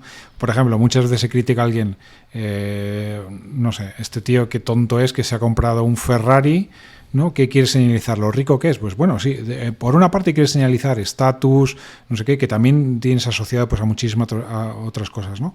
Pero también probablemente el tío cuando va con su Ferrari pues tiene la confianza por las nubes, ¿no? O el tío que se compra un Rolex o yo qué sé, millones de cosas, ¿no? que muchas veces desde ese plano puramente racional dirías que uso tan absurdo del dinero, ¿no? Se podría usar en otras cosas más útiles, pero en el fondo para esa persona están teniendo una utilidad bárbara, ¿no? Entonces es que eso conecta con la idea esta principal, ¿no? De muchas veces no sabemos por qué funcionan las cosas. A veces sí que somos capaces, como en estos casos, de explicarla, pero habrá millones de otros mecanismos que todavía no conocemos y que operan, y que si llevan miles de años operando es porque tienen algún sentido, probablemente, ¿no? Las personas somos de todo menos tontas, ¿no? O sea, al final somos fruto de millones de años de evolución y tenemos una... Otra cosa es, ¿no? Es lo que decimos siempre, ¿no? Que obviamente la cultura y la tecnología han evolucionado mucho más deprisa que nuestro entorno, con lo cual a veces nuestros instintos, nuestras emociones, como en el caso de las inversiones que decíamos, nos llevan a tomar decisiones equivocadas, pero eso no quita que la mayor parte de las veces las intuiciones y las emociones funcionan muy bien, ¿no? Porque tampoco ha cambiado muchísimas otras cosas tanto. Sí, por ejemplo, eso, cuando alguien empieza a procrastinar y empieza a retrasar una decisión, por ejemplo, visitar a un médico, ¿no? O visitar a un asesor fiscal o un asesor financiero, aparentemente es irracional, ¿no? Oye, pues cuanto antes vayas, pero también es que a lo mejor en nuestro subconsciente te está diciendo, ojo, porque si voy al médico quizás me da un tratamiento con efectos secundarios, no me siento tan mal como para tener que ir, entonces ese retraso es perfectamente racional, ¿no? Entonces, claro, evolutivamente lo que está claro es que todas nuestras emociones son la consecuencia de la supervivencia a través de miles de años. Eso sí, en un contexto radicalmente distinto al que tenemos hoy en día, ¿no? Pero ahí están, o sea, eso ha sobrevivido, tiene un valor evolutivo, ¿no? Entonces, realmente, efectivamente, creo que es un tema muy a tener en cuenta, ¿no?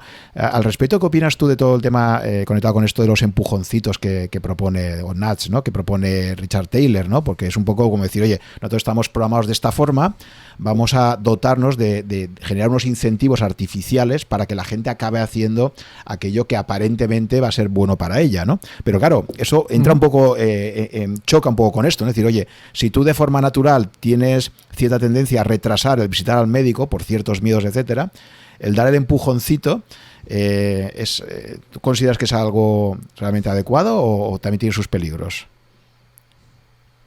Es complicado, ¿no? Entiendo que en términos generales es positivo y es algo deseable, pero puedes caer en la tentación de ser demasiado paternalista, ¿no? Intentar, pues eso, suplir las decisiones, ¿no? Pero vamos, en el fondo yo siempre creo que, o sea, tanto hacer como no hacer es tomar una decisión, ¿no? Entonces, si no estás dando ese nudge, pues también estás dando el nudge, si quieres, en sentido contrario, ¿no? Entonces, siempre estás haciendo algo. Es muy como cuando hablamos de Bitcoin, ¿no? No puedes ignorar el Bitcoin. No tener Bitcoin es tomar una posición, si quieres, contra el Bitcoin, ¿no? Pues con esto es un poco similar, yo lo veo. Uh-huh. Sí que creo que hay ciertas conductas, ¿no? Sobre las cuales pues puede estar más claro, ¿no? Que es positivo sesgar a la gente hacia ciertas conductas o no, pero es difícil, la verdad.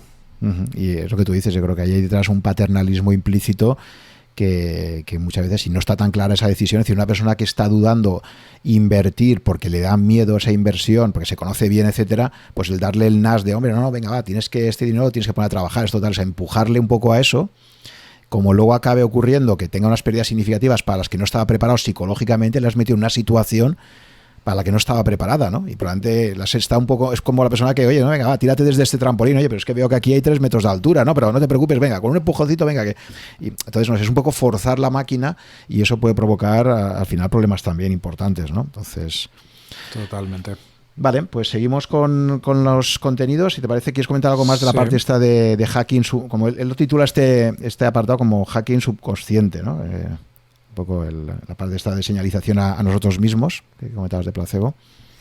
Sí, otra cosa importante ahí es que otras de las grandes ideas con la que yo me quedo es que nosotros estamos calibrados, por así decirlo, para que las cosas normales no según nos entran, nos salen, ¿no? Como se dice popularmente, ¿no? Por ejemplo, decimos que el agua no tiene sabor, lo cual no es cierto, ¿no? Yo creo que si paras 2 segundos a pensarlo, dirás, ¿por qué el agua no tiene sabor, no? Y es porque precisamente tu sentido del gusto está calibrado para que te parezca que el agua no tiene sabor, para que si hay cualquier tipo de contaminación, por pequeña que sea, lo detectes y no te mueras, ¿no? Rápidamente. Pues eso nos lleva a que, como el sabor del agua, tantísimas cosas que son muy corrientes, esas cosas corrientes no llaman a nuestro subconsciente y no son capaces de despertarnos esa respuesta emocional de la que veníamos hablando, ¿no?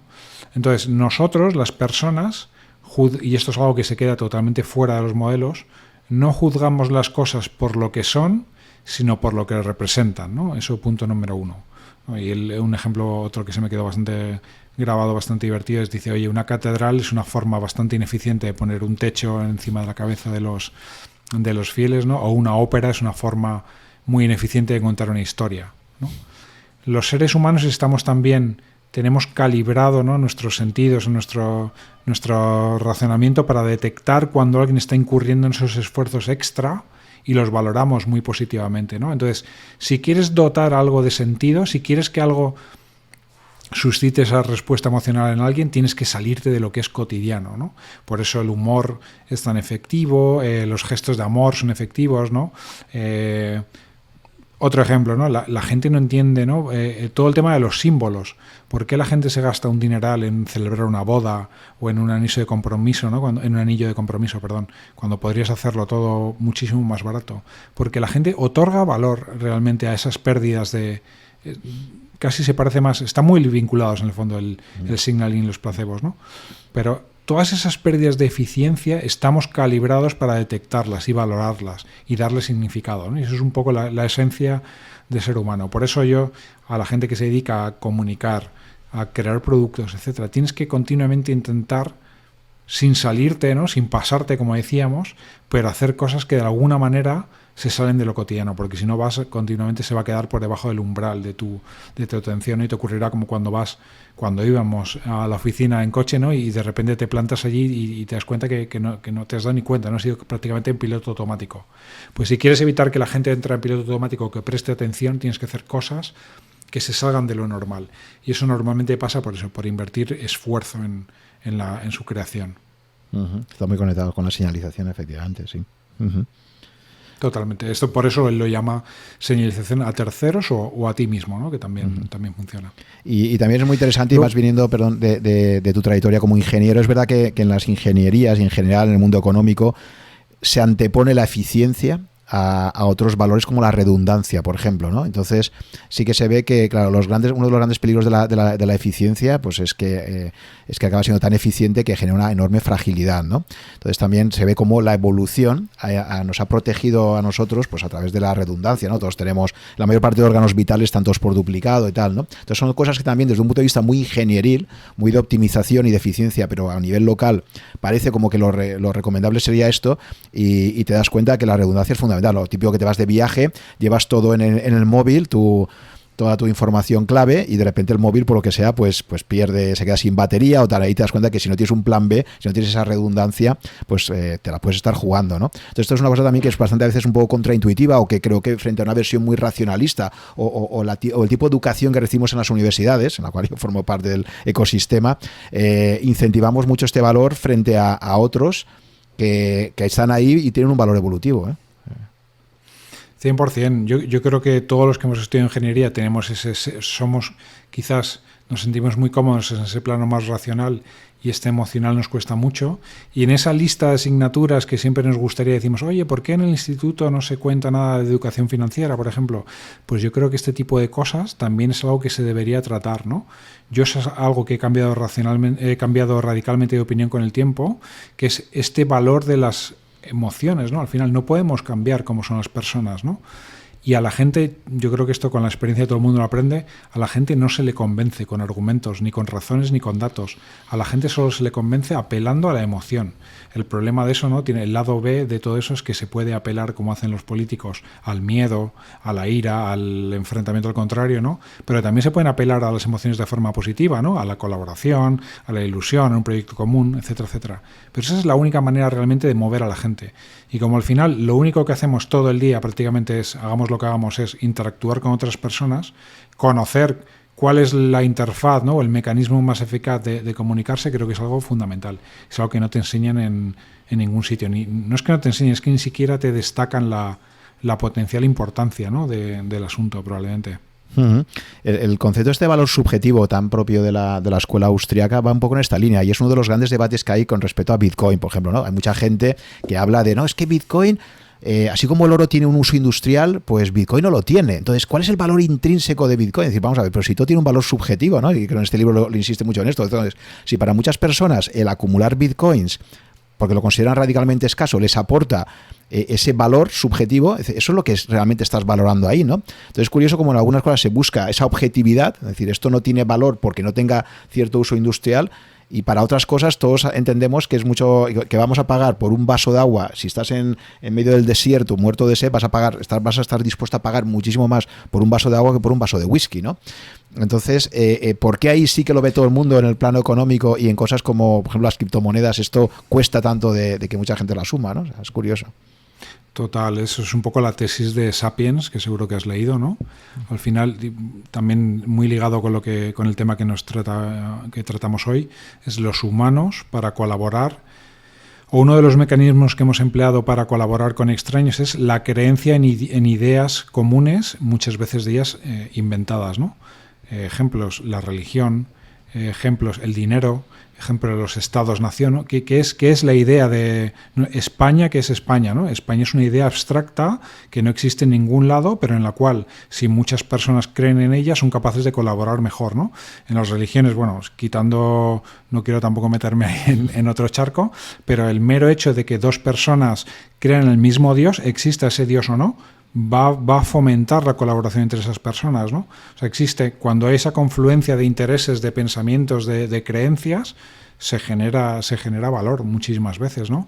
Y el dinero, ¿cómo puedes creer en el dinero fiat, ¿no? Y no creer en el Bitcoin? Es que no, se me escapa ese paso, por ejemplo, ¿no? Uh-huh. Sí, bueno, el dinero fiat tiene una gran ventaja y es que te imponen los gobernantes, que te obligan a pagar impuestos con ellos, ¿no? O sea, históricamente el dinero casi, de hecho se dice que los primeros registros que hay de escritura están relacionados con los impuestos, ¿no? Entonces, claro, ahí tiene el monopolio que tiene los estados es precisamente que te van a cobrar en ese dinero y tienes que tenerlo sí o sí para poder pagar los impuestos, ¿no? Es la primera forma de coacción que existe. Pero efectivamente, yo creo que toda la parte esta subjetiva del valor es una cosa que es mal entendida en general, que muchas escuelas de economía tampoco se acaba de explicar claramente. Hay quizás, ya digo, la escuela austriaca de economía, yo creo que sí que ha sido muy diferencial siempre en esto. Y es curioso como en algunos ámbitos cuesta tanto de que se asuma y en otros se ve con la mayor naturalidad, ¿no? Por eso, ¿no? Y tú eres, de hecho, eres profesor de economía, ¿verdad? Sí. Si no me equivoco. Por eso, tal y como yo lo veo, a lo mejor estoy equivocadísimo, en general toda la microeconomía es muy útil y muy verdadera y toda la macro es bastante bullshit, ¿no? Porque la macro es precisamente la que intenta crear estos modelos muy abstractos, muy, ¿no? En los cuales no hay contexto, etcétera, etcétera, y que es cuando las cosas patinan. Sin embargo, la micro, en general, suele funcionar mejor, ¿no? Aunque efectivamente, por ejemplo, otra de las cosas que dice Rory, para alentarnos a ser creativos es, para un economista, ¿quieres vender más de algo? ¿Qué hay que hacer? Bajar el precio. No, es la respuesta de libro de texto que te da un economista, cuando muchas veces, a lo mejor para vender algo lo que hay que hacer es subir el precio, ¿no? Que sería lo contrario de lo que te dice el manual, ¿no? Bueno, sé que la economía, que los economistas también contempláis los bienes, no sé cómo se llama, ¿no? Veblen o Geblen, ¿no? Sí. No sé. Sí, No sí. Y aparte que esto no solo ha pasado con Red Bull, sino que es que yo conozco experiencias de primera mano, yo soy de la zona de Alcoy, conozco una empresa que se dedicaba a la perfumería, que hizo exactamente eso. Tenía un perfume que había sacado, no le funcionaba en el mercado, y tomaron dos decisiones. Una, duplicar el precio y reducir a la mitad la cantidad. Y empezó a funcionar. O sea, es lo que estamos diciendo, es decir, es absolutamente, desde el punto de vista de valor objetivo, ¿no? Pues es más caro y es menos cantidad, pero claro, para según qué cierto tipo de cosas, para un perfume, tú vas a estar buscando una exclusividad. No estás buscando comprarlo a granel ahí al por mayor, ¿no? Entonces, eso efectivamente actúa.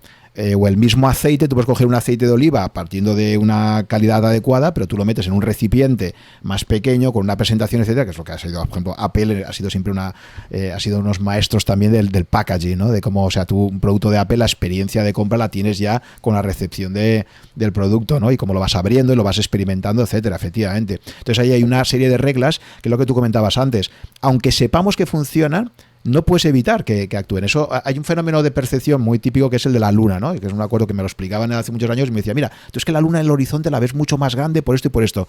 Lo intentarás racionalizar, pero tus ojos, tu proceso de visualización no puede evitar que veas en el horizonte la luna mucho más grande que cuando está en la parte alta del cielo, ¿no? Entonces tú puedes entender tu mecanismo, pero no puedes sustraerte a él. O sea, entonces es una situación un poco paradójica, ¿no? O sea, sabes que estás siendo víctima de tu percepción, pero no la puedes evitar, ¿no? Entonces, totalmente, es como las ilusiones ópticas, ¿no? Que por mucho que sepas, no puedes evitar caer en ellas, porque es que no funcionamos de otra manera.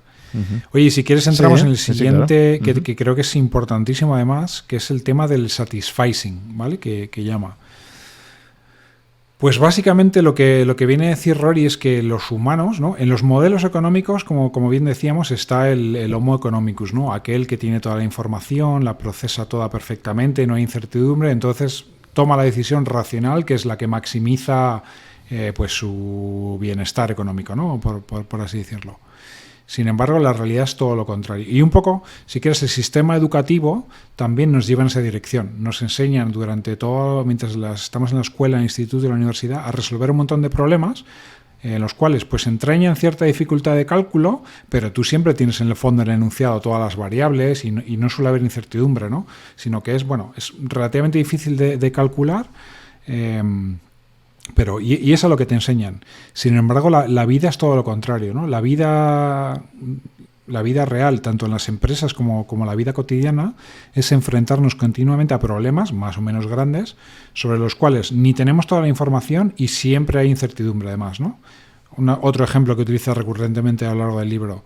El GPS sabe perfectamente cuál es, sobre el papel, en el mapa, ¿no?, cuál es la ruta más corta entre A y B. Sin embargo, tú muchas veces conscientemente eliges otra ruta diferente a la que te marca el GPS. ¿Por qué? Porque estás considerando otras variables que el modelo que emplea el GPS no está recogiendo, ¿no? Una de ellas, pues que tú sabes que hay obras y que eso todavía no está actualizado en el sistema y que vas a encontrarte un atasco de narices. O sabes que, y esto algunos sistemas de informáticos sí lo recogen, ¿no? Waze sabe cuando hay atascos y te manda por otra ruta, pero otros GPS no. Tú sabes que a las 7 de la mañana en la carretera de Burgos, en el nudo norte, hay unos atascos monumentales. Pues a lo mejor tú, aunque sepas que es la ruta más larga, eres capaz, ¿no? Tu cabeza es capaz de meter más inputs a ese modelo y de al final coger una solución que probablemente no es la óptima el 100% de las veces, pero casi siempre evita la catástrofe, ¿no? Un poco lo que nos viene a decir, bueno, o déjame que eche para atrás un poco. Satisfice es un juego de palabras, en inglés creo que no es una palabra que exista, es inventada, que es la combinación de satisfy, de satisfacer, y de suffice, de ser suficiente, ¿no? Entonces, básicamente lo que dice esta palabra es que los humanos no encontramos la solución racional, muchas veces porque es imposible o no existe, no tenemos la capacidad de cómputo, ¿no?, ni la información para ello, sino que solemos encontrar una que es suficientemente buena para nuestros propósitos y además con la peculiaridad, y esto obviamente la evolución nos ha enseñado, es que evita normalmente los escenarios catastróficos, ¿no?, que es un poco también el famoso skin in the game, ¿no? O sea, tiene algo que ver. Entonces hay muchísima sabiduría ahí, por así decirlo, ¿no? Y esto, sin embargo, es justo lo contrario que lo que hacen las máquinas y los modelos, ¿no? Los modelos funcionan perfectamente para encontrar la solución óptima o perfecta cuando todo está perfectamente definido. El problema es que en la realidad casi nunca está todo perfectamente definido, ¿no? Entonces las personas somos extremadamente eficientes haciendo eso, ¿no? Y es por eso que, no sé, yo lo pienso muchas veces, ¿no? ¿Por qué no hay robots que sean empleados del hogar o camareros?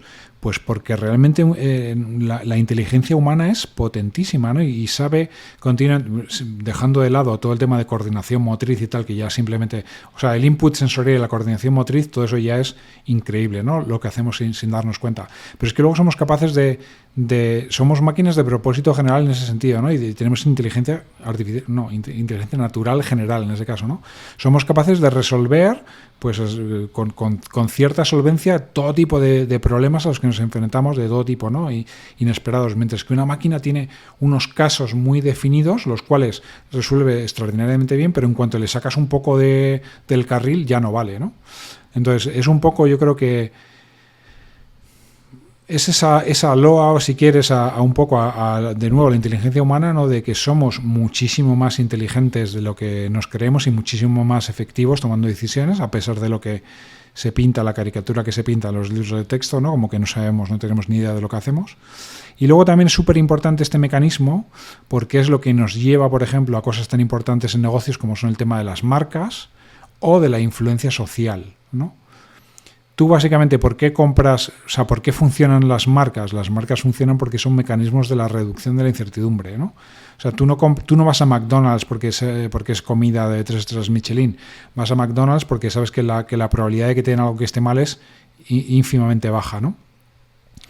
Lo mismo ocurre con una marca, al final es una promesa de una experiencia, de un producto, etcétera. Entonces, esa reducción de incertidumbre es algo que nosotros ansiamos mucho, por lo cual estamos dispuestos a pagar una prima.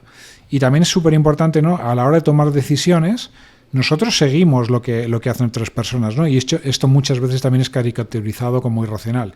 Pero lo cierto es que si muchas otras personas han hecho algo, la probabilidad de que eso te lleve a un escenario fatal, la verdad es que es bastante pequeño, ¿no?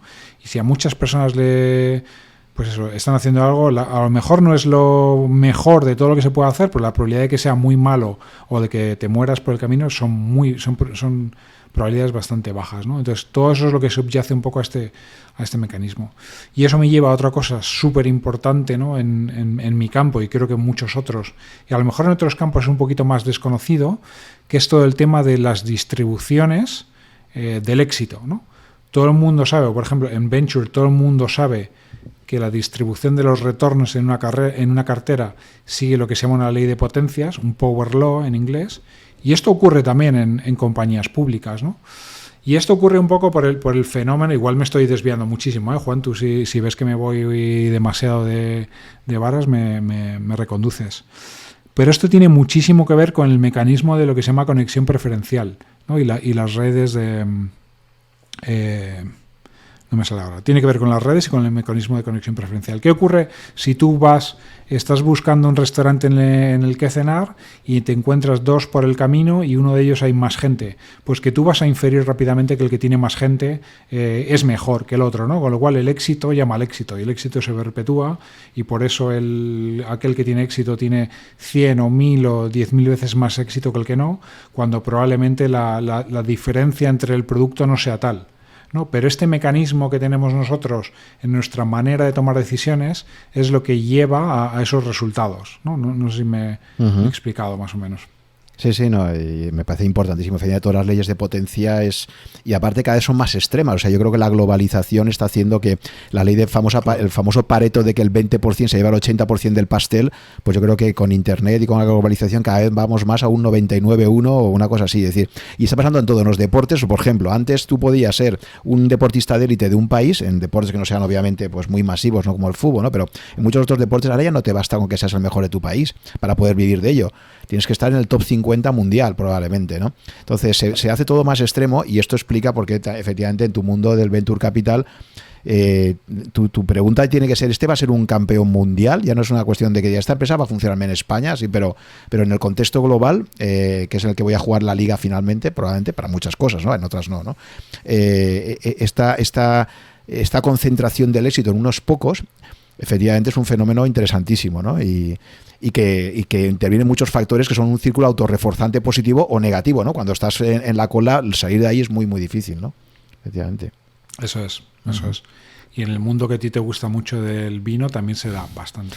Sí, y conectado con la señalización y todo esto. Es decir, que mucha gente va a un restaurante y se pide un vino para señalizar también, obviamente. O sea, por eso se dice que hay dos tipos de consumidores, ¿no? Pero hay un consumidor que el vino que va a pedir siempre es el penúltimo más barato, ¿no? El segundo más barato. Casi nadie pide siempre el más barato de la carta porque puede parecer que estás buscando siendo demasiado low cost, ¿de acuerdo? Y en cambio una comida de negocio a veces pasa lo contrario, ¿no? Voy a pedir el más caro de la carta, uno de los más caros, pero para señalizar que tengo dinero o que estoy apostando mucho por esta relación profesional, etcétera, ¿no? Entonces, efectivamente, ahí interviene todo esto, ¿no?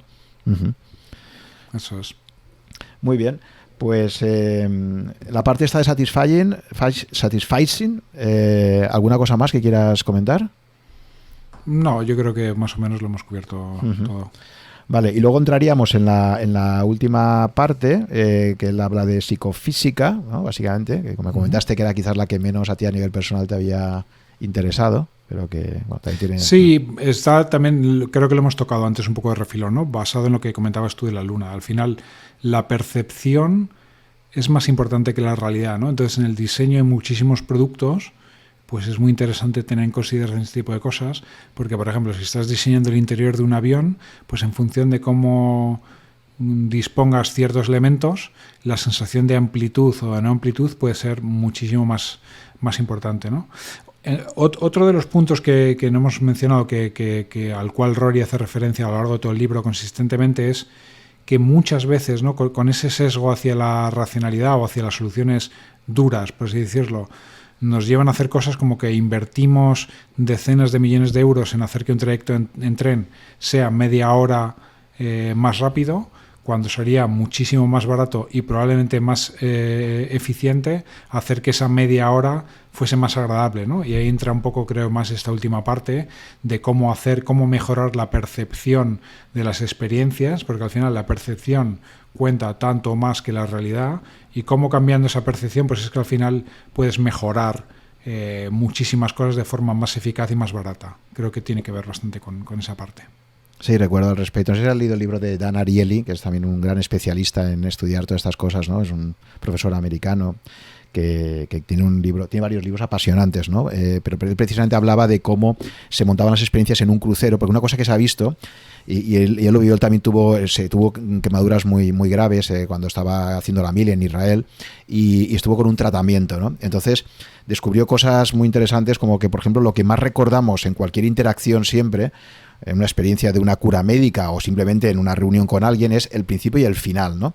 Y entonces cómo habían adaptado la experiencia para que, aunque el dolor intrínseco que se aplicaba en el tratamiento fuera superior, si el principio y el final se hacían de una determinada forma, tu percepción que tenías era mejor que si se hacía de otra forma, ¿no? O en los cruceros, por ejemplo, también es muy bien conocido que cuando tú montas una experiencia en algo que esencialmente es aburrido, porque cuando tú vas dentro de un transatlántico ahí, pues tampoco hay mucha actividad, pero cómo segmentan todas las experiencias, generan una serie de cosas para que la percepción que tienes de dinamicidad y de hacer cosas distintas será más elevada, ¿no? Entonces, cómo utilizas todos esos trucos de alguna forma para hackear, digamos, el sistema cognitivo de la gente y que lo perciba como algo diferencial y de más valor, ¿no? Es muy curioso todo esto. Y hay una literatura vastísima, ¿no? Pues digo que al final este libro de Rory yo creo que se inserta dentro de toda esta tradición de estudiar nuestros sesgos cognitivos, que hay muchísima literatura por ahí. Más que yo creo que el diferencial es que lo hace de una forma extremadamente amena, muy divertida, y te lo pasas bomba leyéndolo, ¿no? Que en otros casos, pues a lo mejor lo lees y es como más académico, más aburrido, ¿no? Pero aquí es que es muy, muy divertido siempre, ¿no? Totalmente de acuerdo. Y entonces, pues, al final un poco yo creo que la conclusión es esta, ¿no? Que la parte contraintuitiva tiene un impacto enorme y a través de ejemplos, por ejemplo, también hay un par de casos por ahí, que es que hay tantas anécdotas para contar que podríamos estar ahí continuamente, ¿no? Pero, por ejemplo, si quieres comentar, él explica por qué no interesa a un restaurante de cierta calidad poner las fotografías de los platos, ¿no? O sea, que eso también es una realidad empírica que se da mucho, ¿no? Quizás a lo mejor no es lo mismo en Japón, por ejemplo, sí que es verdad que ahí te ponen los platos y hasta ahí toda una industria para presentarte el plato, ¿no? Pero por lo menos en Occidente, si tú eres un restaurante que quieres apostar por comida de calidad, no es buena idea poner fotografías, ¿no? Por ejemplo. Sí, no recuerdo muy bien cuál era el mecanismo que operaba ahí. Me imagino que es porque lo asocias un poco a estos restaurantes de turistas, ¿no? Más en los sí, por un lado hay una parte cultural, efectivamente. Por un lado hay una parte cultural de que la gente tendemos a asociar, si me ponen la foto, pues es el típico para turistas. Por otro lado hay también una gestión de expectativas. Es decir, si tú haces una fotografía excelente de un plato, tú ya estás esperando que como mínimo el plato que te llegue sea igual de bonito y de bien presentado que es. Entonces es como la gestión de expectativas siempre es importantísima, ¿no? O sea, que que es una cosa que siempre ha manejado brutalmente a Amazon, por ejemplo, ¿no? Yo creo que siempre ha sido para, oye, entrega 4 días, ¿no? Y luego te lo entregaban en 2 y decías, fantástico, ¿no? Y no lo típicamente español esto lo tienes para mañana, ¿no? Y luego son 3 días. O sea, al final el plazo objetivo es el mismo, pero esa gestión de expectativas es importantísimo hacerlo bien. Y no sé por qué tenemos siempre esa mala costumbre de prometer cosas que no podemos cumplir, ¿no? Cuando acabas provocando. Entonces él comenta eso, que no está bien estudiado, no se sabe muy bien por qué, pero quizás una de las causas también sea esta, ¿no? Además de que se asocia y sea que tu gestión de las expectativas con una foto excelentemente iluminada de un plato y tal, pues no sea tan buena, ¿no? Sí, ese capítulo es divertidísimo de cómo también está demostrado que en las cartas, si pones muchos adjetivos a los ingredientes, a los platos, también te saben mejor. Sí, sí. ¿No? O como si le pones una denominación de origen a bacalao, si en vez de decir bacalao dices bacalao del Mar del Norte, ya automáticamente te sabe mejor, ¿no? Entiendo en ese caso porque debes pensar que es más escaso, más difícil de pescar, más... Sí, siempre derivas valor de la escasez, de lo que están haciendo los demás, etcétera. Las denominaciones de origen es un ejemplo clarísimo, ¿no? Es decir, esto es de tal zona, ¿no? Eso ya te está... Arroz del Delta del Ebre, ¿no? De tal, ya te está señalizando y lo percibes como algo mucho más escaso que hablar de arroz en general, ¿no? Efectivamente. Y ya te digo, la parte esta también, si quieres, es muy divertida. A mí me hizo muchísima risa el comentario que le llaman por teléfono un cliente suyo. Él dice, oye, hemos sacado el producto nuevo y esto no está funcionando. Y él les dice, ¿habéis puesto light en la etiqueta? Y dice, sí. Y dice, vale, la habéis cagado. O sea, entonces el mecanismo de los consumidores es si algo lleva light, automáticamente se va a asociar como con algo menos sabroso, menos apetitoso, ¿no?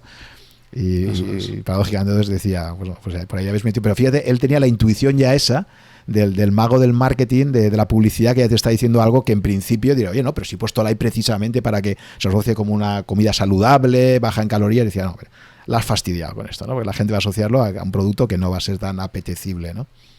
Sí, o volviendo a los medicamentos, ¿no? También dice, nadie se creería que un medicamento que cura el cáncer, por decir una barbaridad, lo puedes hacer que sepa fresa, que no tenga contraindicaciones, que no sé qué. Es un poco como el Red Bull, ¿no? Te esperas algo que sea devastador en cuanto a efectos secundarios, que sepa fatal, que no, si no tu cerebro no lo compila. No puede ser verdad eso. Y volviendo al tema de la escasez, también si quieres comentar, si recuerdas la anécdota de las patatas que comenta y de cómo consiguió un rey creo que era de Prusia, cómo consigue que la población, o sea, tenían un problema de escasez de alimentos y querían extender el uso del consumo de patatas, ¿no? Entonces era algo que la población no le gustaba o que no estaba muy aceptado socialmente. Entonces, ¿cómo generan ese concepto de escasez social y consiguen que se convierta en algo que a priori era algo que el pueblo, si lo hubieras impuesto diciendo, pues ahora tenéis que tomar 2 patatas porque no tenemos más alimentos, etcétera, cómo lo transforman y le dan la vuelta precisamente para convertirlo en algo deseable, vinculándolo a la Casa Real, ¿no? Si te acuerdas un poco. Sí, no lo recuerdo todo bien, pero me parece que hacen como una campaña de publicidad, entre comillas, ¿no? Mostrando que lo han cultivado en el jardín del palacio y que lo comen ellos, etcétera, etcétera, ¿no? Con lo cual pasa de ser algo que no lo daban ni a los perros a ser un objeto y no solo eso, y lo conecto con lo de Foro Coches que decía antes, es que lo convierten en algo, o sea, ellos hacen como que esto es lo que está tomando la familia real. No sabemos muy bien lo que es, porque es que además no nos dejan que lo veamos, entonces generan esto de, o sea, ya sabes que basta que para alguien le digas, tú no puedes, como dice, ¿cómo que yo no? Pues bueno, entonces ellos crean esa situación donde, y entonces le dicen a los guardias que están ahí, le dicen, tú no te preocupes que cuando venga la gente, si te piden, oye, es que esto que estáis cultivando aquí no sabemos, entonces no os hagáis los duros y al final le pasáis un poco, entonces consiguen crear ese concepto de escasez y de algo que solamente toma la élite, y lo convierten en algo que la gente quiere utilizar precisamente o consumir por eso. Entonces, pues digo, es justo lo contrario de lo que sería. Hay muchísimas cosas, ¿no? Pues, supongo, no sé a cuánta gente le gustará el sushi de verdad o lo comen porque perciben que es algo cool o no sé, o lo mismo con los, probablemente con muchos licores, ¿no? Si no fuera también por el aspecto que tienen, ¿no? De el otro aspecto, digamos, no el puramente del sabor, pero también me pregunto cuánta gente los tomaría, ¿no? Si no percibiesen que es algo caro, raro, escaso, cool, no sé. Sí, sí. Entonces ya digo, es un libro fascinante, súper entretenido. Creo que cada uno de vosotros que escuchéis esto le podéis sacar muchísimo partido. La lástima es que no está traducido aún para aquellos que tengáis más complicaciones con la lectura en inglés. Pero creo que cada uno, y luego aplicándolo a su ámbito de trabajo, te salen un montón de ideas, ¿no? Entonces no sé si tú, por ejemplo, Samuel, te atreves a comentar alguna conclusión que tú hayas sacado en el ámbito tuyo profesional que como consecuencia de este libro creas algún aprendizaje o alguna cosa que hayas empezado a... En mi caso ha sido un poco más reforzar algo que sí que está muy extendido en mi mundillo de startups y tal, que es más esa vocación por probar las cosas, más que por teorizar, ¿no? Y si quieres, en nuestro proceso de toma de decisión y demás, pues ser muy consciente de eso, ¿no? Sí, mira, sí que nosotros siempre decimos, parece un cliché, ¿no? Que para nosotros lo importante es invertir en los emprendedores, que el proyecto, la empresa es menos importante, ¿no? Y esto todavía refuerza más, si quieres, esta creencia, ¿no? De que muchas veces las mejores compañías han empezado como ideas que no parecían buenas ideas o ideas que parecían directamente malas ideas y luego han resultado siendo ideas excelentes, ¿no? Siempre pongo el mismo ejemplo, ¿no? Pero Uber, por ejemplo, ¿no? En la versión estadounidense, no la que hay aquí, ¿no? En la que cualquiera de por la calle puede bajarse la app y ponerse a hacer viajes con su coche, ¿no? Pues probablemente si se lo cuentas, oye, voy a hacer una app para que cualquiera realmente pueda hacer de taxista y llevarme, me voy a montar en el coche de un extraño y no sé qué me voy a fiar, pues a lo mejor la idea no te seduce demasiado, ¿no? Y fíjate luego el éxito que ha tenido y como esa, tantas otras, ¿no? Es un poco andar en esa creencia que yo creo que ya está muy arraigada, pero aún más en eso de la importancia de creer en las personas y no tanto intentar juzgar las cosas antes de probarlas. Uh-huh. Sí.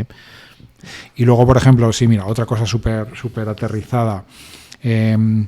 Desde que, y estos otros mensajes que por cierto transmite bastante Rory en el libro, desde que se ha inventado el marketing digital, muchas empresas están muy obsesionadas en invertir en... Una de las bondades del marketing digital, ¿no?, es que te permite medir rápidamente el impacto de las campañas, ¿no? Invierto uno y rápidamente sé cuánto me cuesta adquirir un cliente, ese tipo de cosas, ¿no? Y por eso la inversión en campañas de branding, inversión en televisión, ese tipo de cosas está mucho más denostada, mucho más dejada de lado por las compañías, ¿no? Sin embargo, si recapitulamos lo que hemos hablado del signaling, la señalización y todo ese tipo de cosas, pues yo me he dado cuenta que es fundamental, ¿no? Para todas las compañías que están haciendo cosas nuevas, generar esa confianza, hacer cosas que son que parecen ineficientes pero que te permiten realmente ganar esa confianza. Entonces, invertir en marketing, en branding, perdón, no en marketing puramente de captación. Todo ese tipo de cosas son cosas que me llevo aún más interiorizadas. Uh-huh. Yo en mis relaciones con inversores, fíjate, lo que me ha pasado, creo que era el efecto contrario y es una cosa que también he aprendido. Me acuerdo que hubo una vez un grupo inversor que vino, que tenía interés en hablar con nosotros y tal, y me acuerdo pues que reservamos un restaurante que estaba bien, una sala especial, tal, ¿no? Luego, viéndolo en retrospectiva, digo, si es que creo que la señalización adecuada es transmitir máxima austeridad, ¿no? Es decir, a lo mejor si yo quedo contigo, tú vienes a ver como posible inversión, ¿no? Y a lo mejor quedamos en la oficina y nos tomamos unos sándwiches ahí, algo rápido, estamos comunicando, porque somos austeros, súper centrados en el trabajo, etcétera, y en cambio a lo mejor se te lleva a un sitio de lujo que se te pretende impresionar un poco más con la parte de la comida y tú la señal es la contraria, ¿no? Oye, vamos a ver, si esta persona está aquí, ¿qué me están vendiendo, no? Porque yo espero que un emprendedor esté al pie del cañón ahí, ¿no? Entonces luego yo, por ejemplo, reflexionando decía, creo que no lo hemos enfocado adecuadamente porque la señal que hemos transmitido, aunque estés todos los días ahí en la oficina y luego el día te vayas a comer y te hagas un pequeño homenaje, ¿no? Pero lo que hemos transmitido es pues que de alguna forma no controlamos mucho los costes o que hay un exceso de tiempo libre para estas cosas, ¿no? No sé. Total. Es que el conocimiento de que estos mecanismos existen no significa que los puedas utilizar 100% de los casos para tú beneficiarte de ellos, ¿no? Entonces, te pongo otro ejemplo. Que los emprendedores normalmente van en sudadera o en camiseta, ¿no? Entonces, ¿eso qué señala? ¿Señala que son tan buenos que no tienen que entrar en la convención social de ponerse traje o lo que sea? ¿O señala que no le importa nada estar conmigo, ¿no? En este caso, ¿no? Parece que ahora el consenso está más en el otro lado, ¿no? Pero eso podría cambiar, ¿no? Al igual que pues ahora ya nadie lleva... No sé, llevar traje era un símbolo de estatus hasta hace poco y ahora con el tiempo casi se ve al revés, ¿no? Se ve como un símbolo casi de menor estatus, ¿no? Entonces, a pesar de que conozcamos estos mecanismos, yo creo que con la cultura, con el espíritu del tiempo van evolucionando. Entonces, por eso siempre volvemos al mensaje original, siempre, ¿no? Hay que probar las cosas, no se puede saber a priori. Yo sigo hablando también de lo del precio. Todos sabemos lo de poner 9,99 en vez de 10. Pero es que funciona, o sea, tú lo sabes, eres consciente y tal, pero es que aunque tú tiendas a redondear mentalmente, pero tú sabes que 9,99 te va a parecer siempre, inevitablemente, mucho más barato que poner 10 euros, ¿no? A un precio, por ejemplo, ¿no? Es como lo decíamos lo de los placebos. Una cosa curiosa de los placebos es que funcionan aunque tú sepas que es un placebo. Porque como lo que tú sabes está en el plano racional, pero esto está operando en el otro plano, en el cual tú no puedes influir, pues es lo divertido. Y eso que tú dices, entiendo que va por ahí también. Uh-huh. Muy bien, Samuel, pues nada, entramos a la recta final. La verdad es que, como os digo, es un libro que me parece interesantísimo de leer y que conecta mucho con toda la literatura. No sé si has leído tú el clásico de Kahneman de pensar despacio, pensar rápido. ¿Cómo lo conectarías un poco con esto, ¿no? Allí, digamos, sería más ese plano más académico, ¿no? Más conectado con... Sí. Pero creo que es bastante complementario, ¿no? O sea, es un poco en la misma línea de hablar. Sí, el de Kahneman está muy centrado en la exposición de esos sesgos cognitivos que tú decías, ¿no? En la aversión a la pérdida, ese tipo de cosas, ¿no? Es muchísimo más árido, ¿no? En el cual es más descriptivo, ¿no? Hicimos este experimento con no sé cuántos individuos en estas condiciones, no sé qué. Me encantó, es durillo de leer, ¿no? Porque además es un ladrillo considerable. Y luego además con el tiempo es curioso, ¿no? Porque el propio Kahneman me parece que ha admitido que... O sea, fíjate, Kahneman opera en el mundo de los experimentos controlados, en el mundo de la psicología, ¿no?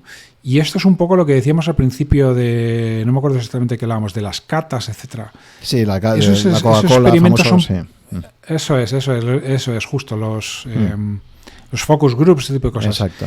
Y se ha demostrado que este tipo de cosas tiene poca replicabilidad. ¿Por qué? Por lo que decíamos, animal social, contexto. Entonces, cuando la gente la sacas de su contexto y le pones a decidir en un lugar donde no va a tomar esa decisión, ya alteras muchísimo la decisión, ¿no? Entonces, cuando haces experimentos de psicología, que dices, oye, voy a coger a 20 estudiantes de psicología y a no sé cuántos, y voy a hacer no sé qué, pero el mero hecho es un poco como la mecánica cuántica, aunque por otros motivos muy diferentes, ¿no?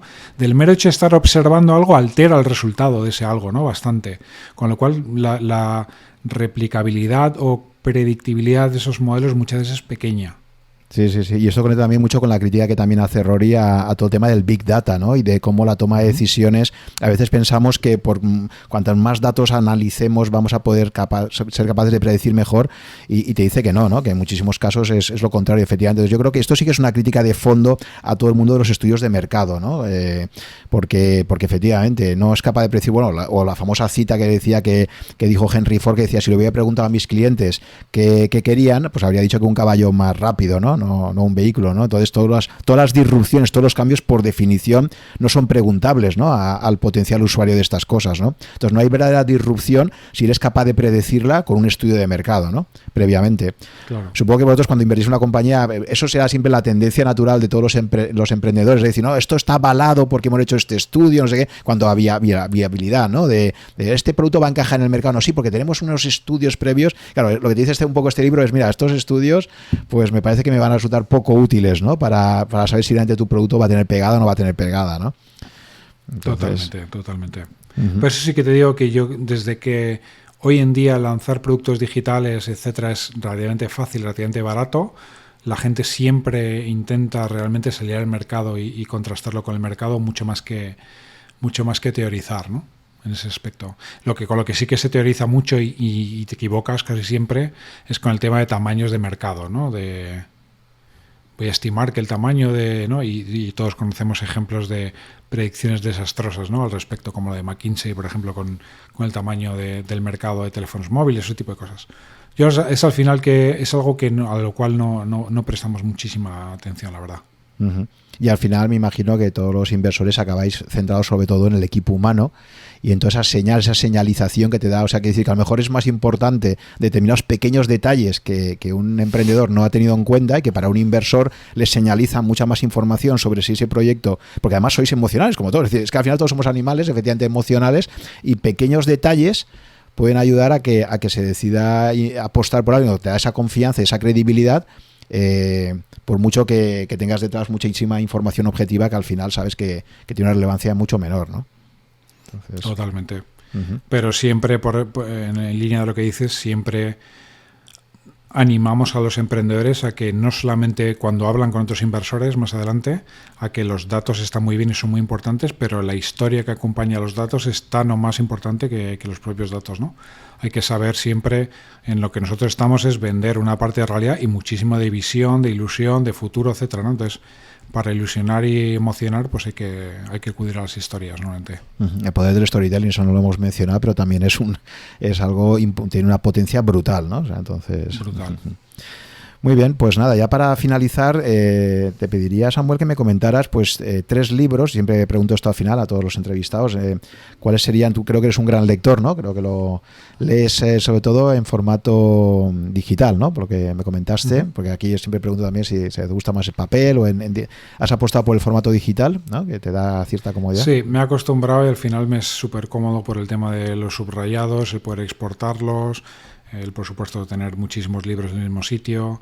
Me acostumbrado muchísimo a poder yo modificar el tamaño de letra como me gusta. Entonces, cuando la edición en papel pues no me gusta la letra o lo que sea, me incomoda bastante. En fin, me he acostumbrado. A pesar de que, como comentamos el otro día, la experiencia tridimensional, ¿no? De tener el libro en la mano, saber en qué punto estás, etcétera, es muy importante también. Y se echan falta.